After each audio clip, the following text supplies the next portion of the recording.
92।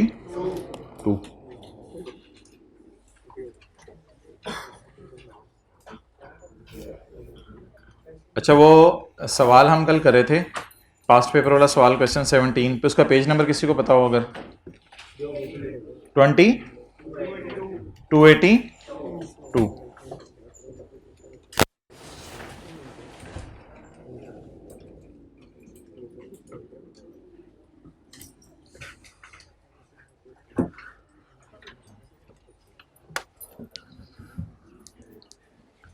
अच्छा जी, ये कल हम सवाल कर रहे थे, तो इधर आप देखें,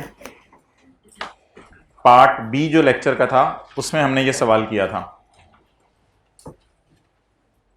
सवाल में ना जरा मसला समझें पढ़ के दोबारा क्या था।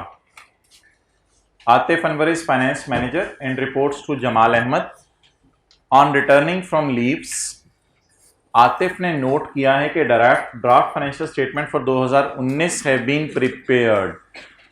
ड्राफ्ट हैव बीन, इसका मतलब है अकाउंटेंट ने एंट्रीज वगैरह समझ आई, उसने कर ली हैं। Drafts have been prepared, depreciations निकल चुकी, इंटरेस्ट निकल चुका, सब हो चुका। He found that financial statement have not been updated for revision in decommissioning, जो कि साल के पहले दिन होनी चाहिए थी। Atif discussed the matter with Jamal, who advised him to finalize the financial statement without revising the decommissioning cost, क्योंकि decommissioning cost कहते हैं रिवाइज ना करो, इसकी वजह से प्रॉफिट कम हो जाने हैं और मसला हो जाएगा। Would be decreased if revised cost would be taken into account. अगर नई कॉस्ट आपने डाली तो उससे प्रॉफिट कम हो जाने हैं। ये तो आपको पता है बॉस की एडवाइस नहीं होती, ये तो हुक्म होता है बॉस का, और बॉस एम्प्लॉय को गलत काम करने को कह रहा है। तो वही चीज़ें जो हमने क्लास में पढ़ी थी, इंटेग्रिटी बॉस की वायलेट हो रही है, और प्रोफेशनल बिहेवियर और ऑब्जेक्टिविटी, न्यूट्रल रह के काम नहीं करा। न्यूट्रल रह के क्यों नहीं काम करा? क्योंकि प्रॉफिट बढ़ाने के चक्कर में है वो। तो ये ना कहा करूँ ये पेपर में एथिक्स और डीकमिशनिंग का सवाल मिक्स होके आ गया, तो क्या खत्म करें ये 2 लाइनें, छोड़ें, अब मेन सवाल की तरफ आए आप। Decommissioning cost related to plant has increased from 50 to 88.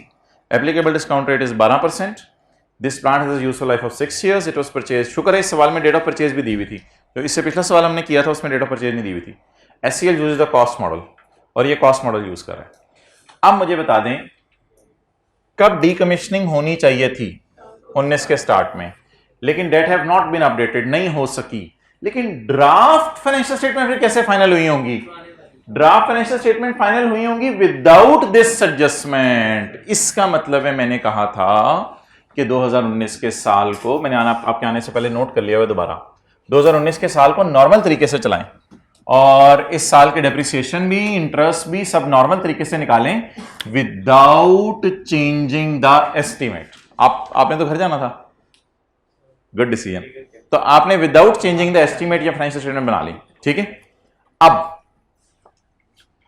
क्या ये वाली फाइनेंशियल स्टेटमेंट बननी चाहिए थी, या 1 जनवरी 19 को रिवाइज सीए निकालना चाहिए था? तो 31/12/18 की फिगर्स को मैंने दोबारा ले लिया था, और 1 जनवरी 19 को मैंने रिवाइज सीए निकाल के फिर डेप्रिसिएशन सही वाली निकाली और इंटरेस्ट सही वाला निकाला। डन। अब मैंने आपको कहा क्या था जाते जाते, कि सवाल पूछ रहे कि what is the change in profit, what is the change in assets and what is the change in liabilities. अगर फाइनेंशियल स्टेटमेंट में ये वाली एडजस्टमेंट डाल दें, तो मैंने कहा था डेप्रिसिएशन क्या हो रही है? बढ़ रही है, तो प्रॉफिट, इंटरेस्ट बढ़ रहा है तो प्रॉफिट कम होगा, और एसेट्स 516 से 534 पे जा रहे हैं, और 33 से लायबिलिटी 59 पे जा रही है। और हमारा जो बॉस है वो ये कह रहा है कि एसेट की प्राइस ना बढ़ाओ, इससे डेप्रिसिएशन और इंटरेस्ट वगैरह बढ़ जाने हैं, उसकी वजह से प्रॉफिट कम हो जाने हैं। तो हमारा बॉस इस चीज से मना करे, वो तो एथिक्स की बात थी, ठीक है। तो एक एरर हो गई है जिसको बॉस सही करने से मना कर रहा है, तो ये बीच में एथिक्स डालने की कोशिश की थी। अब इसमें क्या ऐसी बात है अनएथिकल एग्जामिनर की? अच्छा, अब आप मुझे ये बता दें, देखिए पेपर में जब बंदा बैठा होता है ना, तो इट इज नॉट नेसेसरी कि उसका माइंड इसी तरह चले कि दोनों डेप्रिसिएशन का डिफरेंस ले, दोनों इंटरेस्ट का डिफरेंस ले। मे बी पेपर में आपका माइंड चल जाता ऐसे कि आप इस डेटे की रॉन्ग एंट्रीज करते और इस डेटे की बोले ओरिजिनल एंट्रीज करते, ऐसा ही है। इस डेटा से रॉन्ग एंट्रीज करते, इससे ओरिजिनल एंट्रीज करते। तो आप क्या क्या एंट्रीज करते? Debit and debit, account debit credit, interest debit, provision, ये रॉन्ग एंट्रीज हो जाती। Original entries asset debit, provision credit, debit and debit, account debit credit और interest debit, provision credit. Might भी आप ओरिजिनल और रॉन्ग करते, फिर ओरिजिनल रॉन्ग के बाद आप रेक्टिफाइंग करते। ओरिजिनल रॉन्ग के बाद आप क्या करते? रेक्टिफाइंग करते।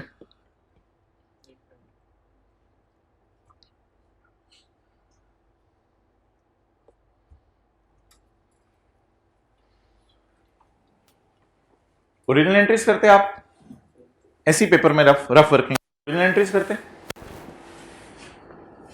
152 से 6.4 से, वो 6.35 है 4 है, उसमें ना जाएं।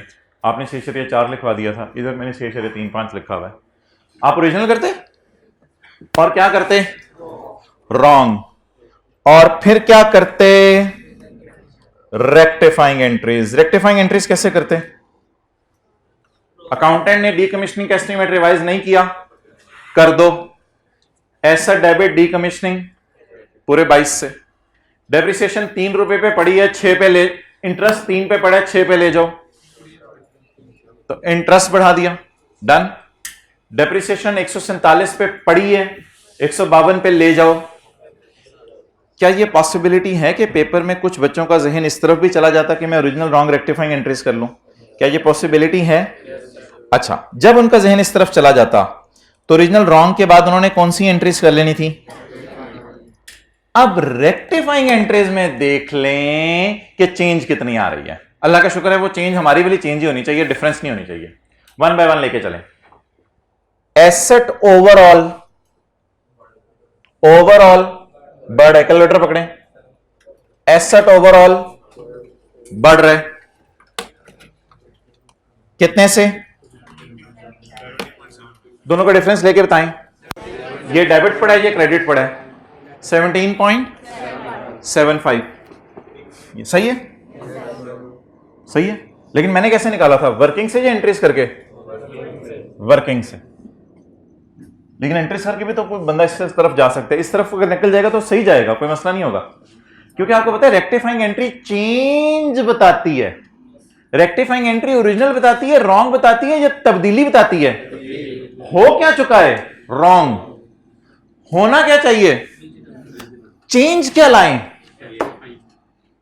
इंटरेस्ट बढ़ाना है और डेप्रिसिएशन बढ़ानी है। अगर मैं दोनों को बढ़ाऊं तो मेरा प्रॉफिट कम हो जाएगा। तो दोनों को जमा करके देखें, यही जवाब आ रहा होगा 7.9। प्रॉफिट इतने से कम हो रहा है। प्रोविजन ओवरऑल, ओवरऑल क्या करनी है? ओवरऑल क्रेडिट डालना है इसमें। तो जरा दोनों को जमा करके देखें, 22 और 2 रुपए जो भी है, 22.8 एक और 2.7 में कितना? 20। क्लियर हो गया? तो ये दो तरीके थे, या तो वर्किंग्स करके आप डिफरेंसेस ले लेते या इस तरह डिफरेंसेस ले लेते। It's up to you. और ज़्यादा अच्छा फॉर्मेट बोर्ड पे है मैंने किया हुआ, सॉल्यूशन में कोई ज़्यादा मज़े का फॉर्मेट नहीं है। मैंने ये दोनों तरीके लिख दिए हुए हैं। ये वर्किंग्स का मैं डिफरेंस ले रहा हूँ, वर्किंग 1 का, और ये मैं रेक्टिफाइंग एंट्रीज से कुछ करने की कोशिश कर रहा हूँ सॉल्यूशन में। दोनों तरीके मैंने दिखा दिए हैं। ये मैंने वर्किंग 1 से कोशिश की है जवाब निकालने की, ये वर्किंग 2। वर्किंग 2 क्या है? हाँ, रेक्टिफाइंग एंट्री। तो वर्किंग से भी चल सकते हैं और एंट्रीज से भी चल सकते हैं। इसी तरह आपको रिवैल्यूएशन का कोई सवाल आ सकता है कि रिवैल्यूएशन की एंट्री अकाउंटेंट भूल गया, तो उसकी दोनों वर्किंग्स कर लेंगे। वर्किंग से भी चल सकेंगे, एंट्री से भी। और एंट्रीज क्या शो करती हैं? चेंज। एंट्रीज क्या शो करती हैं? शो करती हैं। डन। ये वैसे एक बात करनी थी आपसे। आइए स्टैंड में आ जाए जी। पेज नंबर कौन सा था जो हमारा चल रहा था? 255।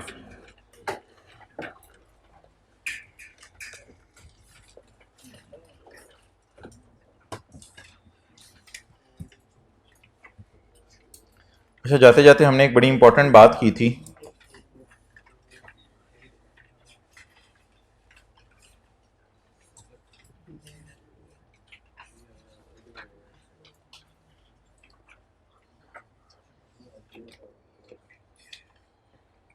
पता नहीं किधर चलेगी।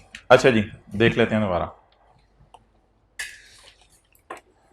मैं ये नहीं कहूंगा there is very thin line between IS 10 and 37, there is a very vague line between IS 10 and 37। Why? Employee injured हो गया इस दिन और उसने कोर्ट में केस कर दिया इस दिन, तो अभी हमारे डायरेक्टर्स ने फाइनेंशियल स्टेटमेंट ऑथोराइज इस दिन करनी है, तो अभी हम सेफ एंड पे हैं। तो क्या करें जी, एडजस्ट कर दें फाइनेंशियल स्टेटमेंट्स को? बिल्कुल। क्यों? क्योंकि ईयर एंड पे भी एम्प्लॉय सही सलामत नहीं था, कोई मसला था एम्प्लॉय में, डन हो गया। तो इसको कौन सा इवेंट कहेंगे? एडजस्टिंग। किस स्टैंडर्ड की रोशनी में? कि एंट्री हमारे साल बनती है या पिछले साल, ये इस साल एंट्री बनती है या हमारे साल एंट्री बनती है? हमारे साल है, क्योंकि हमारे साल की फाइनेंशियल स्टेटमेंट फाइनल हो रही है। दूसरा सवाल मेरा ये था आपसे कि अब इसकी एंट्री भी करनी है या नहीं, या फिर प्रोविजन रिकॉर्ड करनी है या कॉन्टिजेंट लाइबिलिटी आपने इसको कहना है। वो फिर आप लॉयर को फोन करके पूछें कि यार उसने कोर्ट केस कर दिया है, अगर लॉयर कहे 90% चांस है आप केस हार जाएंगे, तो फिर यहां आके एंट्री करें एक्सपेंस डेबिट प्रोविजन क्रेडिट। फिर यहां आके एंट्री करते हैं एक्सपेंस डेबिट प्रोविजन क्रेडिट। तो केस हारना है या जीतने, ये कौन सा स्टैंडर्ड बताएगा? IS 37 में लॉयर का मशवरा बताएगा। अब एंट्री किस साल करनी है, ये कौन सा स्टैंडर्ड बताएगा? IS 10 बताएगा। क्लियर? ओके।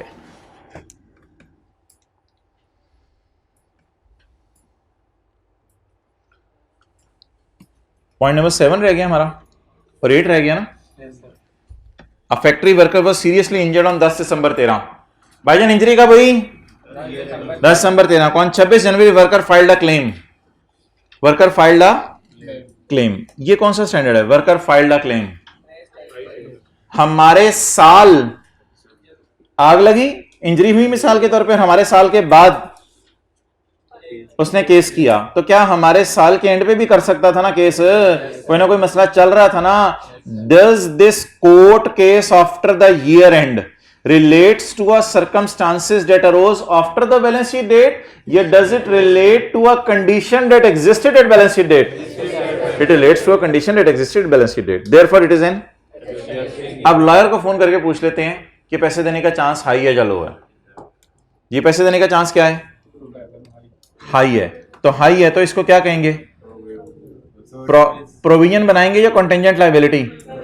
प्रोविजन, क्योंकि प्रोबेबल है। प्रोबेबल है पॉसिबल है? तो बता दें जी 31 दिसंबर 13 को मैं क्या एंट्री करूंगा?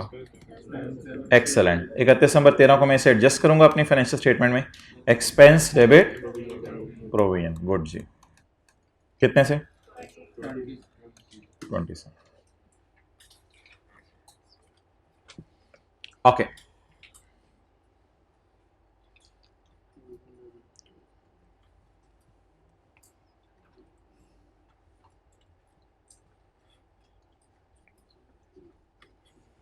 इसको पॉइंट 8 को जरा छोड़ें।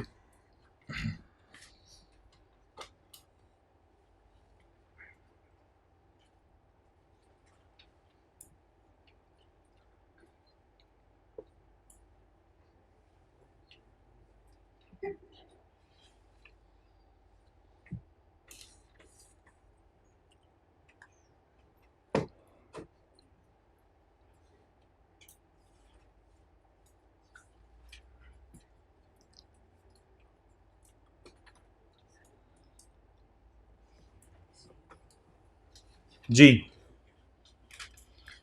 ये सवाल किया मैं, पेज नंबर 227 पढ़ें ये सवाल को। Nabha Power Limited, page 227, Nabha Power Limited is preparing its financial statement for year ended 30 June 2017। Following issues are under consideration. 226 following issues are under consideration. On 15 May 2017 हमारा ईयर एंड क्या है? 30 जून 17। ऑन 15 मई 2017 अठा occurred in one of our factory. तो धमाका कब हुआ? 15 मई को। Several claims are filed by employees. 7 employees made claims before year and. 7 बंदे 1.5 महीने के अंदर अंदर आ गए समझ आ रही है बात? 7 महीने थोड़े थोड़े कर, 7 बंदे थोड़े थोड़े करके 1.5 महीने के अंदर आ गए। कभी 2 आ रहे थे, कभी 3 आ रहे थे, कभी 1 आ रहा था। 30 जून पे हमने खड़े होकर देखा कि 7 लोग आ चुके हैं अपने जख्म लेके। एंड फर्दर 3 इंजर्ड एम्प्लॉइज केम इन जुलाई, बाकी 3 जुलाई में आए हैं। IS 10 कहते हैं इनको लपेट लो और 10 की जनरल एंट्री 30 जून को ही मार दो, इनको लपेट के अंदर ले आओ, सबको खत्म करो बात। क्या 3 लोगों का साल के बाद आना एडजस्टिंग इवेंट है, नॉन एडजस्टिंग इवेंट? बिकॉज 3 के आने की वजह ये, उस 7 तो अंदर ही आ गए ना, 7 की तो टेंशन ना लें, 3 पे IS 10 लगाना है। 7 की तो बाय डिफॉल्ट एंट्री करनी है, वो तो हमारे साल आ गए, उनकी तो टेंशन ही नहीं। वो जो एडजस्टिंग और नॉन एडजस्टिंग इवेंट क्या पड़ा था, हमारे साल के बाद कुछ होगा जिसे अपने साल लाके डालेंगे। तो 7 एम्प्लॉइज की खर्चा तो बुक करना ही करना है। मसला किन एम्प्लॉइज के कि उनका खर्चा हमारे साल आके बुक करें या ना करें। तो सवाल ये 3 आए किस वजह से? वही धमाका जो पहले हो चुका है, तो हमारे साल के धमाके की वजह से। इसका मतलब है इनको, इन 3 को भी हमने डाला था, 7 जमा 3 किया था, और लाइबिलिटी या प्रोविजन कितनों पे बुक की थी?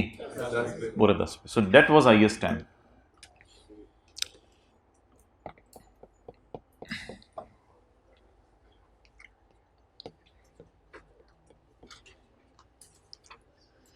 कोशिश करते हैं हम इसे आज खत्म कर दें IS 10 को कोई आधे घंटे में, फिर हम शुरू करते हैं IS 10 37 के इकट्ठे सवाल जो पास्ट पेपर्स में आए हुए हैं।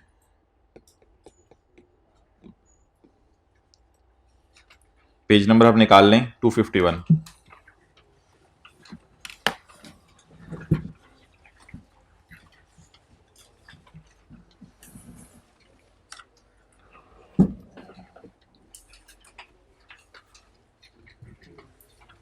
जी,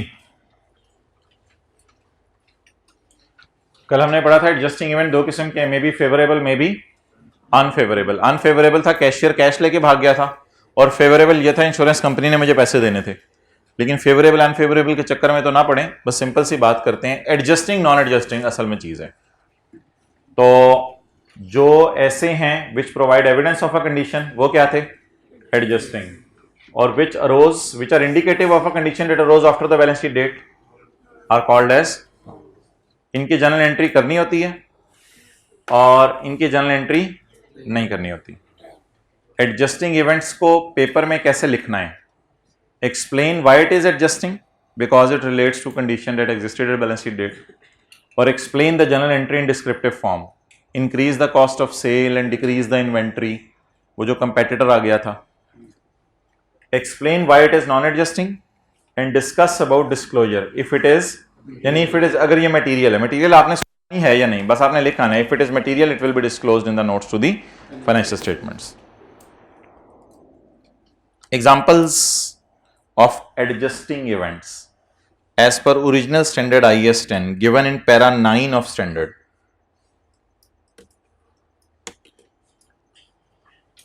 बैलेंस शीट डेट के बाद कोर्ट केस सेटल हुआ, जो ऑब्लिगेशन एग्जिस्ट करती थी बैलेंस शीट डेट पर।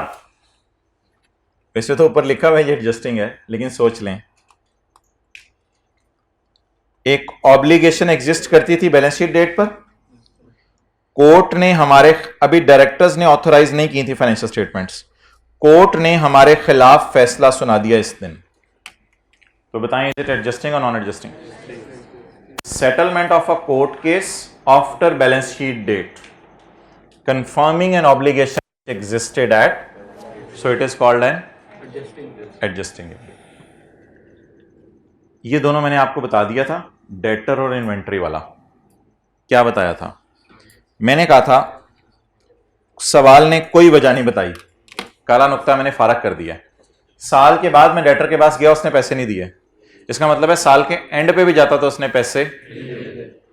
साल के बाद मैंने इन्वेंट्री बेची और सस्ती बिक गई, इसका मतलब है साल के, इधर देखें, इसका मतलब है साल के एंड पे भी मैं इन्वेंट्री बेच देता तो सस्ती बिकनी थी। Receipt of information after balance sheet date that asset was impaired at balance sheet date. मेरे पास कोई मोबाइल पड़ा हुआ था, अमेरिका से मैंने मंगवाया था, मेरा ख्याल था महंगा बिकेगा, मुझे बेच के इंफॉर्मेशन मिली कि ये सस्ता बिक गया है, अगर मैं साल के एंड पे भी बेचता सस्ता ही बिकना था। Receipt of information after balance sheet, information मिली, किस वजह से इंफॉर्मेशन मिली होगी? इन्वेंट्री बेचने की वजह से और डेटर के पास जाने की वजह से इंफॉर्मेशन मिली होगी। इंफॉर्मेशन का मिलना बैलेंस शीट डेट के बाद के बैलेंस शीट डेट पे हमारा एसेट क्या हो गया है? Impair. Debtor prove to be recoverable after year end though there was no apparent problem at year end and loss occurred on sale of inventory after balance sheet date, though there was no apparent problem at, हमें नजर नहीं आ रही थी problem, लेकिन जैसे ही गए तो वो प्रॉब्लम एकदम आ गई। तो रातों रात तो प्रॉब्लम नहीं आई होगी, कोई ना कोई मसला चल रहा होगा। तो ये ऐसा नुकता था जो मैंने अकेले लगाया था, पीछे मुझे कुछ नहीं पता था क्या हो रहा है, लेकिन इस दिन भी मैं चला जाता तो यही होना था मेरे साथ। अच्छा जी, ये एक बड़ा मजे का कॉन्सेप्ट है, ये आपने सुनना है।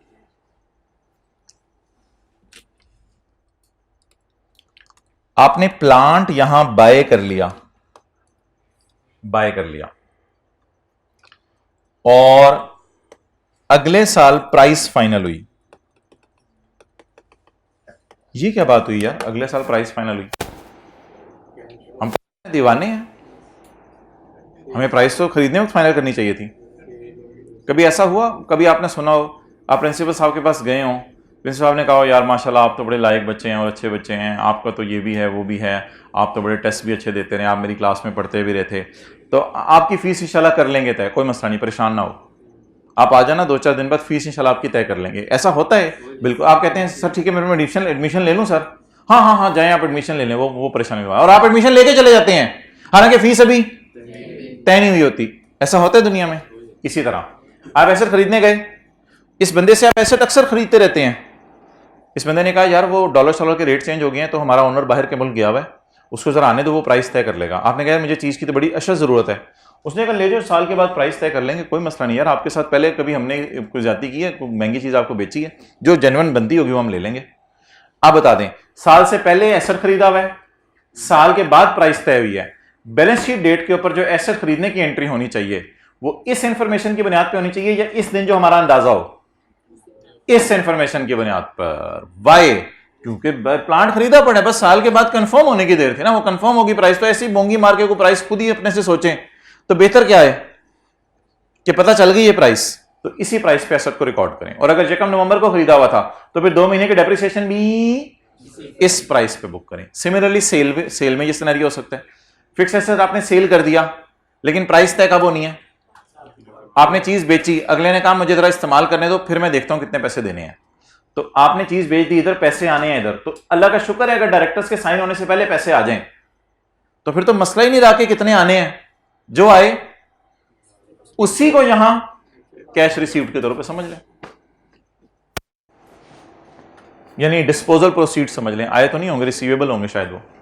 डिटर्मिनेशन ऑफ, इधर क्या लिखा हुआ था, रिसीट ऑफ इंफॉर्मेशन मिली साल के बाद के डेटर बैड है, कब क्यों मिली, गए थे तो पता चल गया बैड है। इधर क्या है, डिटर्मिनेशन ऑफ परचेज प्राइस, ऐसा खरीदा जा चुका है, इधर क्या प्राइस, इधर क्या हो रही है, सिर्फ डिटर्मिन, इधर क्यों क्या इवेंट हो रहा है, इधर के इवेंट का नाम बताएं, डिटर्मिन, तय हो रही है purchase price of fixed asset after balance sheet date which has been purchased before year end. तो ये नोट कर लें, purchase before year end but price is finalised after year end. जी तब एंट्री नहीं होगी, वर्क इन प्रोग्रेस टाइप को अंदाजन डेबिट आपने करना है कर दो, मुनासिब नहीं है फिर कोई एंट्री करना, लेकिन in the end financial statement publish होने से पहले कुछ ना कुछ एंट्री भी करनी पड़ेगी आपको। एंट्री अगर ना भी हो ना नवंबर दिसंबर में तो कोई इतनी परेशानी की बात नहीं होती, जब फाइनेंशियल स्टेटमेंट फाइनल हो रही है तब तक कोई एंट्री करनी होती है। डेप्रिसिएशन चार्ज होगी, बिल्कुल होगी, अगर आपने यकम नवंबर को खरीदा है, यकम दिसंबर को खरीदा है, डेप्रिसिएशन चार्ज ना करें ना, वेट कर लें, मार्च तक ये फाइनेंशियल स्टेटमेंट हमारे हाथ में ही है ना, तो 31 दिसंबर की डेट डाल के परचेज की एंट्री भी कर लेंगे, डेप्रिसिएशन की भी कर लेंगे, प्राइस बस फाइनल होने का इंतजार कर लें। अगर बाद में वो तो फिर अगर मटेरियल है तो वो तो अलग बात है। अच्छा जी, पॉइंट नंबर 4, अब आप बड़े हो गए, जरा खुद पढ़ने की कोशिश करें चीजें।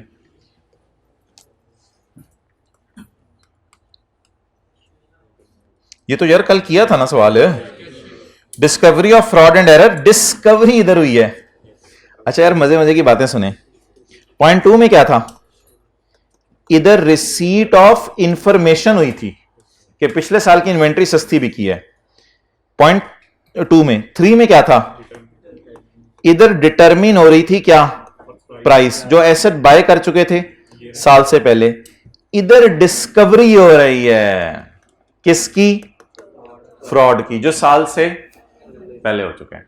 Discovery of fraud after reporting date, which fraud occurred before reporting date, जो रिपोर्टिंग डेट से पहले फ्रॉड हो चुके हैं।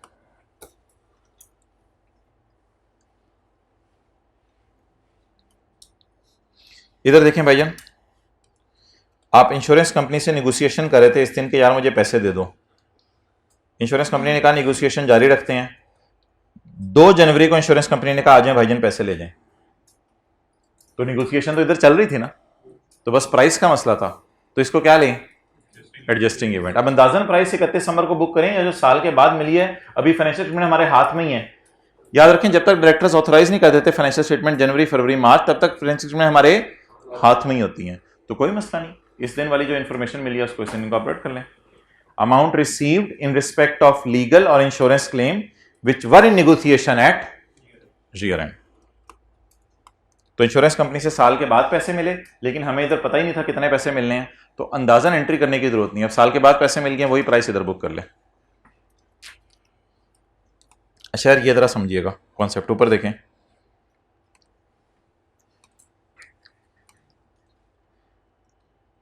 अगर आपने अनाउंस कर दिया ना बोनस, और एम्प्लॉइज में वैलिड एक्सपेक्टेशन क्रिएट हो गई है, और बस तय ये हुआ है कि प्रॉफिट का 5% बोनस मिलेगा, और अनाउंस हो गया दिसंबर से पहले, प्रॉफिट किसी को नहीं पता। अभी ऑडिटर ही नहीं आई, जनवरी फरवरी में ऑडिट होगा, हमारी गलतियां सही होंगी, फरवरी में जाके प्रॉफिट पता चला। सही वाला प्रॉफिट तो ऑडिटर ही बता सकते हैं ना।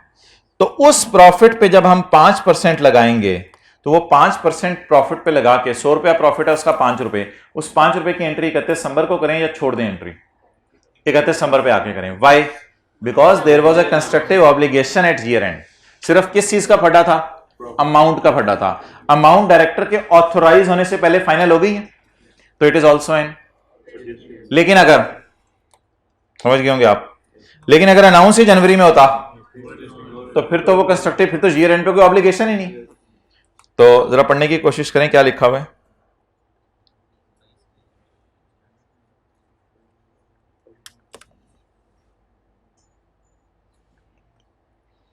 द डिटर्मिनेशन, ये अल्फाज यार समझ आ रहे हैं आपको? Determination, receipt of information, discovery, अल्फाज समझ आ रहे हैं? Determination after the reporting date. Reporting date क्या होती है? Determination after the reporting date of the, ये ना 5-6 मैं बार बार पढ़ा हूं, असल में इसमें से एमसीक्यूज भी आ जाते हैं अक्सर, तो इसी इंग्लिश से पेपर में सवाल भी आ जाता है, तो ये एग्जांपल स्टैंडर्ड की हमें पता होनी चाहिए। बेसिक थीम और कॉन्सेप्ट तो वही है जो हमने कल पढ़ लिया था। Determination after the balance sheet date of the amount of profit sharing or bonus payments if the entity has a present legal or constructive obligation at the end of reporting date. क्या obligation है? To make such payments. Constructive obligation की मिसाल लिख लें, announced before year end, announced before year end. Legal obligation क्या हो सकती है? हुकूमत ने क्या बोनस दो। कंस्ट्रक्टिव ऑब्लिगेशन का मतलब अनाउंस्ड बिफोर ईयर एंड।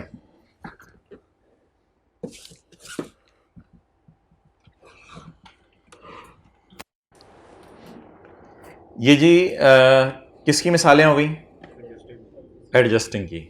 आगे किसकी मिसालें हैं? वो अपकमिंग पेजेस में आ रही हैं। सबर सबर सबर सबर सबर। एडजस्टिंग के डिस्क्लोजर हैं या नहीं है? लेकिन नॉन एडजस्टिंग अगर मटेरियल है तो 2 चीजें डिस्क्लोज करें, nature of event and estimate of. अच्छा वैसे कल मैं सोच रहा था कि कल जो मैं आपको इंग्लिश लिखवा रहा था, अगर आप पेपर में उसको इस तरह लिखाएं, however if the amount is material it will be disclosed in the notes to the financial statements by giving a nature of event and estimate of। ये बात उधर भी लिखते थे ना, contingent liability contingent asset में, तो इस तरह की बात अगर आप लिखेंगे ज्यादा बेहतर होगा। लेकिन एक डिस्क्लोजर मस्ट है, चाहे वो मटेरियल हो जाए इमटेरियल, फाइनल डिविडेंड, उसका डिस्क्लोजर मस्ट देना। अच्छा अब वो नॉन एडजस्टिंग की examples, page number 253, page number 253। इसमें ना ये आईकैप की किताब में अभी इस दफ़ा उसने डाली हैं, इसमें ना उसने कंजूसी की है फिक्रे लिखने में, तो फिक्रे काफ़ी सारे इसने अधूरे लिखे हैं, वो अधूरे फिक्रे मैं आपको पूरे खुद करवाता रहूँगा। साल के बाद सब्सिडरी को खरीदा, बता दें जी 31, अब आपने ऊपर पढ़ लिया सारे नॉन एडजस्टिंग का फायदा क्या होगा समझाने का। साल के बाद सब्सिडरी को खरीदा, तो मुझे बताएं अगर मैंने 2 जनवरी को सब्सिडरी को खरीदा तो 31 दिसंबर पे आगे कंसोलिडेशन करने की जरूरत है पिछले साल? नहीं। Major business combination after the balance sheet date or disposing of a major subsidiary after the balance sheet, why it is non adjusting? क्योंकि बस ठीक है कंसोलिडेशन होनी तभी जब सब्सिडरी को खरीदें। Announcing a plan to discontinue an operation after year end, ये मैं कह रहा था आई कैप ने ना अधूरा अधूरा लिखा हुआ है, पूरा लिखना चाहिए। Announcing a plan to discontinue an operation after year end, अगर हमारे साल से पहले अनाउंस हो गया रिस्ट्रक्चरिंग होनी है फिर एडजस्टिंग इवेंट, और अगर हमारे साल के बाद अनाउंस हुआ रिस्ट्रक्चरिंग होनी है नॉन एडजस्टिंग। जैसे भी बोनस था हमारे साल से पहले अनाउंस हो गया था तो फिर adjusting. Major purchase of asset, major disposal of assets, major expropriation of assets by government after year end. Allah भला करे किताब बनाने वाले का, इसको ये लिखनी चाहिए थी बातें। Major purchases of asset, major disposal of asset or major expropriation of major assets by government after year end. बता दें जी साल के बाद एक्सप्रोप्रिएशन क्या होता है? हुकूमत ने कब्जा कर लिया हमारे एसेट पे, अगर साल के बाद हुकूमत कब्जा कर ले हमारे एसेट पे, नॉन एडजस्टिंग। नॉन एडजस्टिंग हाँ, however if it is material disclose करके बता दें यूजर को कि यार साल के बाद कब्जा हो गया, लेकिन अगर कब्जा हुकूमत साल से पहले कर ले। अच्छा एक और चीज हमने पढ़ी थी, उससे मिक्स नहीं करना कि अगर परचेज साल से पहले हो गया प्राइस बाद में पता चली है, वो अलग बात है। ये तो परचेज ही कब हो रहा है? आफ्टर। ये तो कौन सा इवेंट होगा? मेरे ख्याल से तो ये बताने की जरूरत ही नहीं यार, पता नहीं आई कैप क्यों ये सदा सदा बातें बता रहे हैं। साल के बाद सब्सिडरी खरीदी नॉन एडजस्टिंग ऑब्वियसली। 4 जनवरी को फिक्स एसेट खरीदा ऑब्वियसली नॉन एडजस्टिंग। 4 जनवरी को आपने फिक्स एसेट बेचा ऑब्वियसली नॉन एडजस्टिंग। 4 जनवरी को आपने अनाउंस कर दिया हम फलां बिजनेस बंद कर रहे हैं, नॉन एडजस्टिंग। नहीं, expense debit asset credit, sorry हाँ बस। The destruction of major production plant by fire, 4 जनवरी को प्लांट का आग लग गई, हमारे साल क्या करें? कुछ भी नहीं करना। अनाउंसिंग और commencing the implementation of a major restructuring after year end, it is non adjusting. साल के बाद शेयर इश्यू किए, cash debit share capital credit, साल के बाद शेयर इश्यू किए नॉन एडजस्टिंग। साल के बाद आपने प्रेफरेंस शेयर इश्यू किए नॉन एडजस्टिंग। साल के बाद डिविडेंड अनाउंस किया non adjusting. Major ordinary share transactions and potential ordinary share transaction, potential shares हमारे आईएस 33 में तो नहीं पोटेंशियल ऑर्डिनरी शेयर्स कोई हैं? कुछ शायद थोड़ा सा कॉन्सेप्ट हो, चलिए पोटेंशियल होते हैं जो शेयर इशू हो सकते हैं after the balance sheet date. Major ordinary share transaction, potential ordinary share transactions after date, तो रिवाइज वो रिपीट हो गया 2 दफा, मादरत इसको काटना पड़ेगा, एफ और जी सेम है। एंटरिंग सिग्निफिकेंट कमिटमेंट्स और contingent liabilities bye issuing significant guarantees, ये वो कंटिंजेंट लायबिलिटी नहीं है। साल के बाद गारंटीज इशू की, ये तो क्या है? लेकिन साल के अंदर वाली गारंटीज भी मैंने बताया था नॉन एडजस्टिंग है, अनलेस कि अगली पार्टी क्या कर दे? डिफॉल्ट कर दे। ये तो बात कल पड़ी थी ना। तो साल के बाद किसी की गारंटी दे दी, ये तो ऑब्वियसली नॉन एडजस्टिंग है, लेकिन अगर साल के अंदर किसी की गारंटी दे दी और वो साल के अंदर ही डिफॉल्ट कर गया तो एडजस्टिंग है। Commencing a major litigation, commencing a major litigation arising solely of event that occur after balance sheet date. 2 जनवरी को आग लगी और 4 जनवरी को एम्प्लॉयज ने केस किया। सोचे सोचे सोच के बोला करें, ऐसे ना बोले। 2 जनवरी को आग लगी और 4 जनवरी को एम्प्लॉयज ने केस किया, इट इज 28 दिसंबर को आग लगी, 2 जनवरी को एम्प्लॉयज ने केस किया, इट इज एडजस्टिंग। ये ना वैसे जो नॉन एडजस्टिंग की लिस्ट है और ये जो एडजस्टिंग की लिस्ट है ये जरा स्टैंडर्ड में भी दी हुई है। पहले जरा मैं नॉन एडजस्टिंग की लिस्ट ना, अच्छा हाँ स्टैंडर्ड बनाने वाला ज्यादा अच्छा था, उसने पैरा 22 में ये लिस्ट दी है the following are example of non adjusting event after balance sheet date, तो उसने ऊपर ही बैलेंस शीट डेट के बाद लिख दिया हुआ है ताकि बार बार ना लिखना पड़े। तो बुक में भी इसी तरह लिखा हुआ है, गुड, बुक में भी इसी तरह लिखा हुआ है।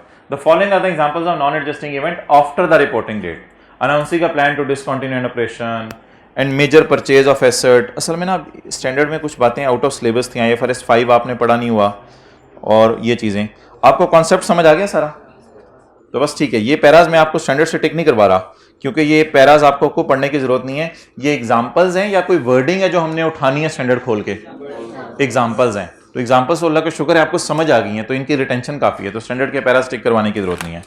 तो मोहतरम ये किसकी एग्जांपल्स खत्म हुई? एडजस्टिंग और नॉन एडजस्टिंग की। अब हमने शुरू करनी है जी डिस्क्लोजर्स।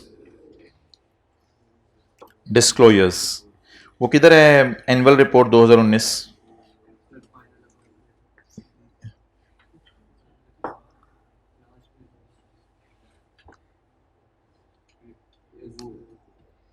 ये जी मोहतरम IAS 10 के डिस्क्लोजर्स हैं। ये किसकी फाइनेंशियल स्टेटमेंट्स हैं? पैकेजेस की। ये IAS 10 के डिस्क्लोजर्स हैं। जरा आप इनको पढ़ने की कोशिश करें। ईयर एंड में ऊपर लिख देता हूं, ईयर एंड हमारा 31/12/19 है। ये जी डिस्क्लोजर्स IAS 10 के हैं। और देखिए फाइनेंशियल स्टेटमेंट से बिल्कुल ना, ये नोट्स में भी सबसे एंड पे नोट दिया हुआ है, note number 48, 49, date of authorization for issue. कल हमारे डायरेक्टर्स ने किस दिन फाइनेंशियल स्टेटमेंट्स ऑथराइज की थी? किसी को याद हो? 31 दिसंबर 13 था, तो हमारे डायरेक्टर्स ने किस दिन ऑथराइज की थी फाइनेंशियल स्टेटमेंट? 31 मार्च 14 को। अगर 31 मार्च 14 के बाद हमें कुछ भी पता चल जाए तो हमारे स्टैंडर्ड नहीं, नॉन एडजस्टिंग नहीं, वो मैंने कहा था not an adjusting, not a non adjusting. हमारे 31 मार्च के बाद हमें इस साल की भी गलती पता चल जाएगी ना, तो हम कुछ कर नहीं सकेंगे। क्यों? इस दिन डायरेक्टर्स फाइनेंशियल स्टेटमेंट ऑथोराइज कर चुके हैं फॉर इशू, कि इनको क्या कर दिया जाए? इशू कर दिया जाए। तो बेसिक थीम स्टैंडर्ड की जरा समझिएगा।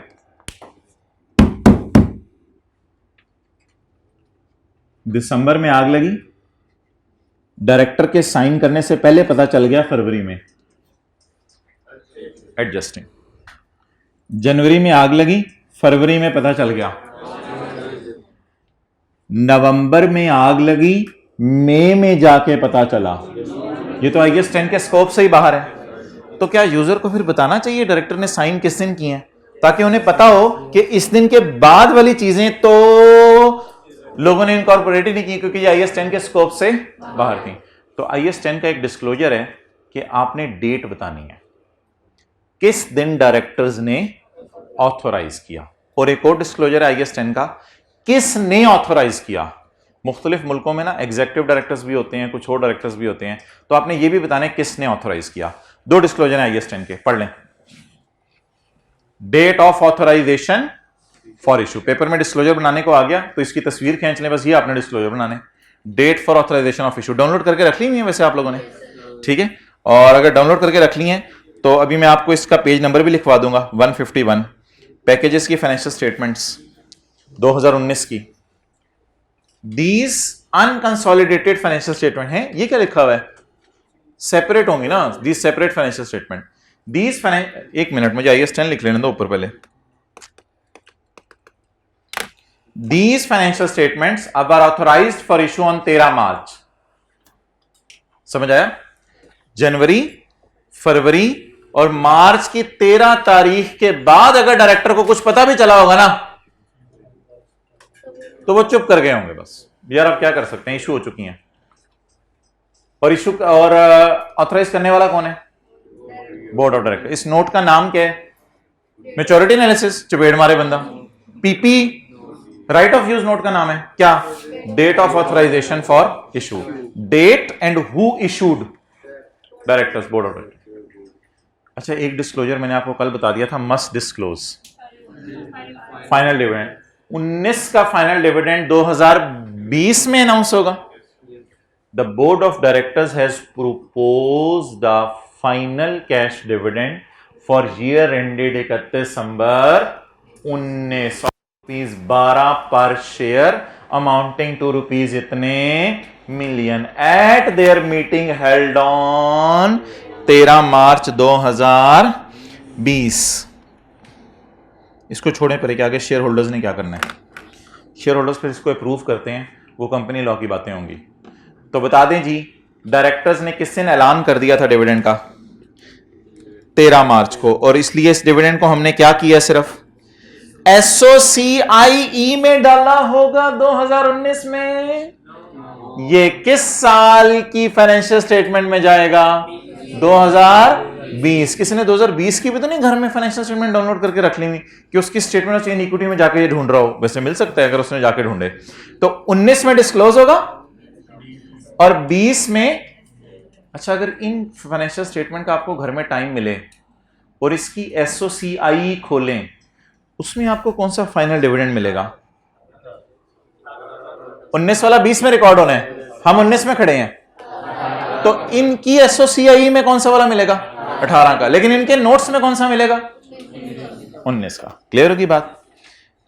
मैं अब एक बात लिख दूं आज डरते डरते कि अगर मेरा ईयर एंड 31/12/19 है तो 2018 का फाइनल डिविडेंड SOCIE में जाएगा और 2019 का फाइनल डिविडेंड क्या होगा? डिस्क्लोज होगा। तो ये बात आपको बुरी तो नहीं लगेगी? चलें, यार नोट करने का प्रोग्राम ही होता आप लोगों का, मुझे लगता है।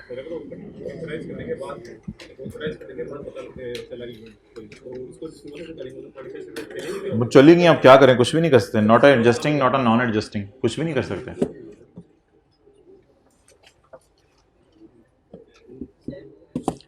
जी, बंद करवाने हैं या ऊपर करवाने हैं विंग्स? ऊपर करवा दो विंग्स। भाईजान ये इशू था। अच्छा, ये FR1 का नॉलेज है और ये ग्रीन में FR2 का नॉलेज है। FR1 में ये वाली बात आपको पता थी, FR2 में ये पता चल गया आज। यार तूने उधर से तीर से लिया, डायरेक्ट इस पे आके बजा तीर। ओह मैन, ये तो रिमोट ले आया आज। तो घर वाले क्या कर रहे होंगे अगर तू इधर रिमोट कॉलेज? ये कहाँ स्टूडेंट्स को जरा मुझे भी बताओ। अच्छा, okay, so that's really interesting today that we have seen with our naked eyes the disclosures of IAS 10। हमने खुली आंखों से IAS 10 के डिस्क्लोजर आज देख लिए, मतलब मजा आ रहा है। ट्राई करें इनको पढ़ने की।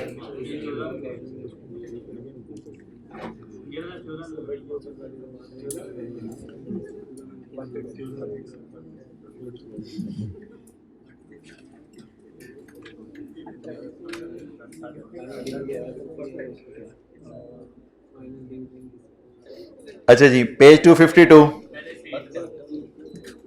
पेज 252। यार ये डायग्राम आपने देखनी हुई देख लीजिएगा, ये आपको मैंने सारी समझा दी हुई है। ये छोड़ने पर है, ये छोड़ने पर है, सारा रिपीट हो रहा है।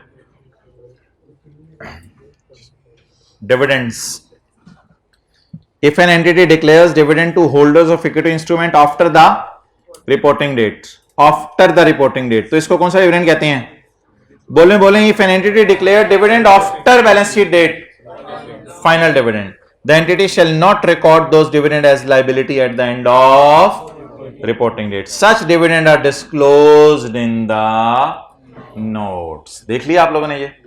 तो बता दें 31/12/19 में डिस्क्लोज क्या होगा? 19 का फाइनल डिविडेंड, लेकिन रिकॉर्ड क्या होगा? 18 का फाइनल। तो ये बात हमने पढ़ी है। छोड़, इसको छोड़ दें। अच्छा जी, एक डिस्क्लोजर ये हो गया हमारा। IAS 10 के disclosures, the following information should be disclosed, the date the financial statements for authorised for issue. कौन सी डेट आ रही थी यार, पेज कौन सा है 2019 की पैकेजेस की फाइनेंशियल स्टेटमेंट का 151, 2019 की पैकेज, ये दोनों डिस्क्लोजर मैंने आपको दिखा दिए हैं। The following information should be disclose, the date the financial statements for authorised for issue and the person who authorise, किन्होंने किया था, बोर्ड ऑफ डायरेक्टर्स ने।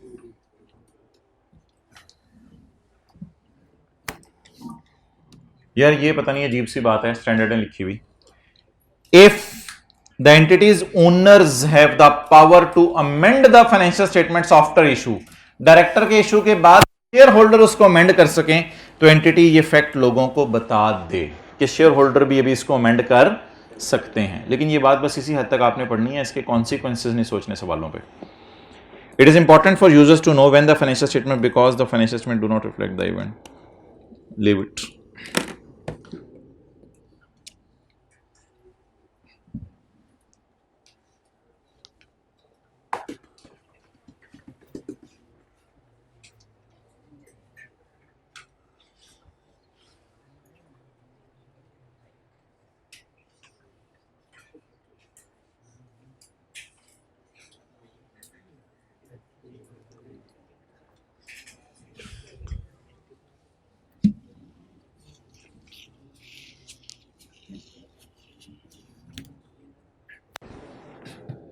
ओके, इधर देखें जी,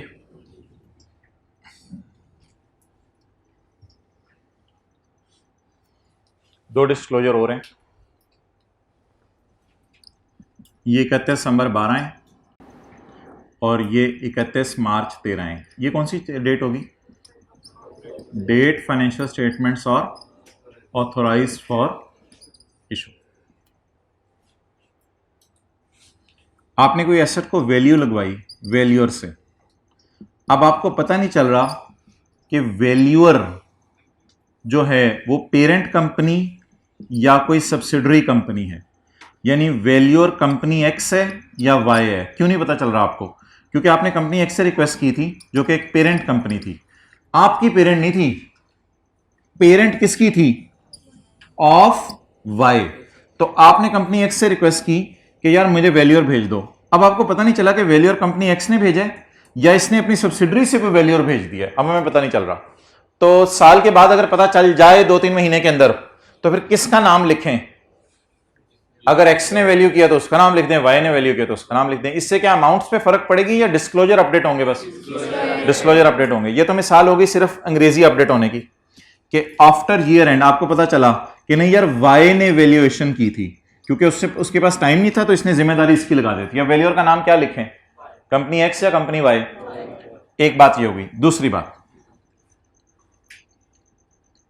लॉयर ने इधर कहा था कि 50 मिलियन की लायबिलिटी है, लेकिन जब यहां पे फाइनेंशियल स्टेटमेंट ऑथराइज होने वाली थी ना, तो लॉयर ने कहा यार मुझे ना जज के खतरनाक लग रहे हैं, क्या कहते हैं, अजाइम, तो मुझे लग रहा है 60 मिलियन देना पड़ेगा।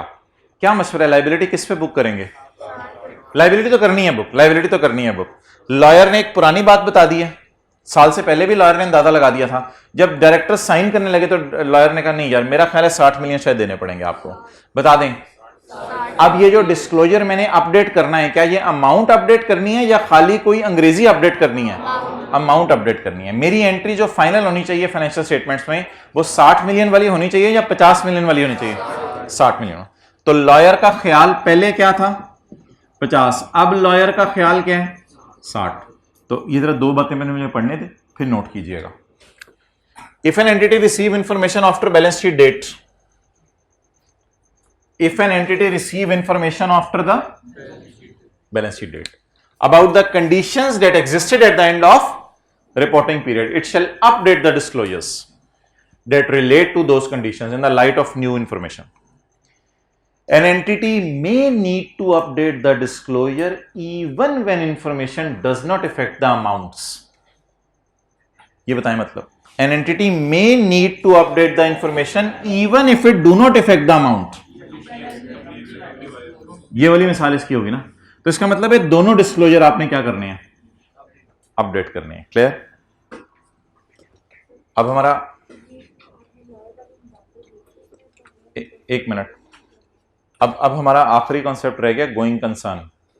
तो मेरे ख्याल से आज के कॉन्सेप्ट्स बस काफ़ी हो गए हैं, हम गोइंग कंसर्न वाला कॉन्सेप्ट नहीं करेंगे, बस हम पास पेपर के कुछ सवाल कर लेते हैं। तो ये आखिरी कॉन्सेप्ट नोट कर लें।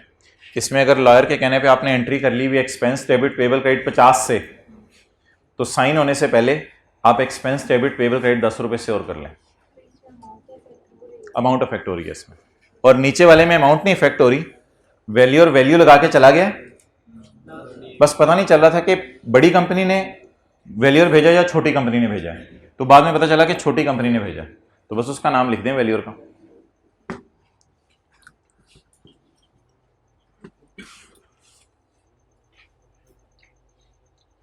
गोइंग कंसर्न है 10-12 मिनट का कॉन्सेप्ट, ये फिर इंशाल्लाह देख लेंगे। ओके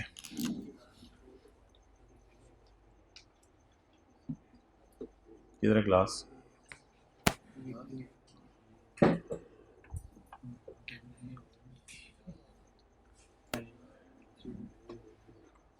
डिस्क्लोजर बता दें जी IAS 10 के कौन कौन से हैं। डेट कौन सी, जैसे डायरेक्टर ने फाइनेंशियल स्टेटमेंट ऑथराइज की। दूसरा डिस्क्लोजर किस दिन हुई, किस दिन हुई। तीसरा डिस्क्लोजर किसने की, किस दिन की, ये एक अलग अलग थे। और तीसरा डिस्क्लोजर फाइनल डिविडेंड बताना है, फाइनल डिविडेंड बताना है जो साल के बाद अनाउंस। और चौथा डिविडेंड, अगर साल के बाद डिस्क्लोजर या अमाउंट अपडेट करनी पड़ रही है तो कर दें या छोड़ने पड़े, कर दें। एक डिस्क्लोजर हो रहा है, नॉन एडजस्टिंग इवेंट्स, अगर मटेरियल हैं वो भी तो डिस्क्लोज करने हैं ना, वो तो मेन डिस्क्लोजर है। नॉन एडजस्टिंग इवेंट्स अगर मटेरियल हैं तो वो भी डिस्क्लोज करने हैं। तो ये 4-5 डिस्क्लोजर हैं इसके, और सारे इकट्ठे लिखे हुए हैं।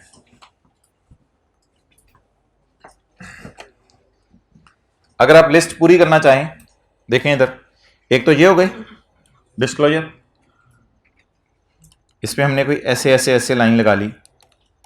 एक तो ये हो गए डिस्क्लोजर, और एक डिस्क्लोजर हो गए,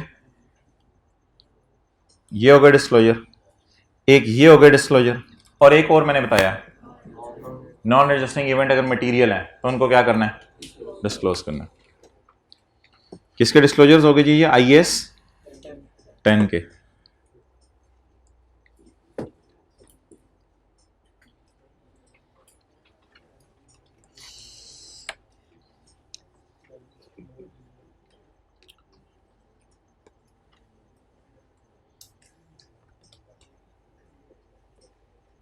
पास्ट पेपर्स किस पेज से शुरू हो रहे हैं,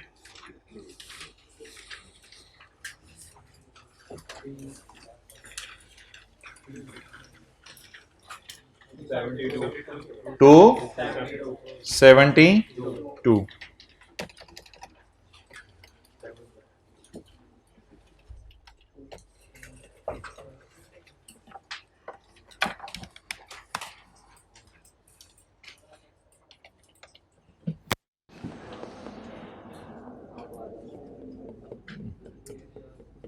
टू 72।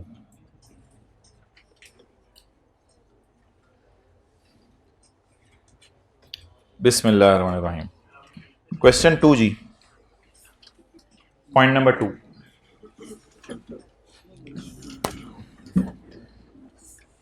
आपको एक दफा पढ़ने दूं या फिर खुद बता दूं, पढ़ने दें, चलें 1 मिनट सिर्फ मैं दिया करूंगा। 2 का 2 पढ़ लें।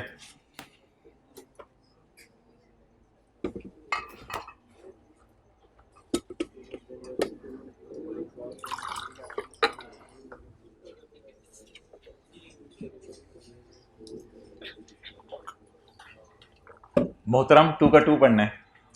फॉल सीलिंग इंशाल्लाह क्लास के बाद देखेंगे।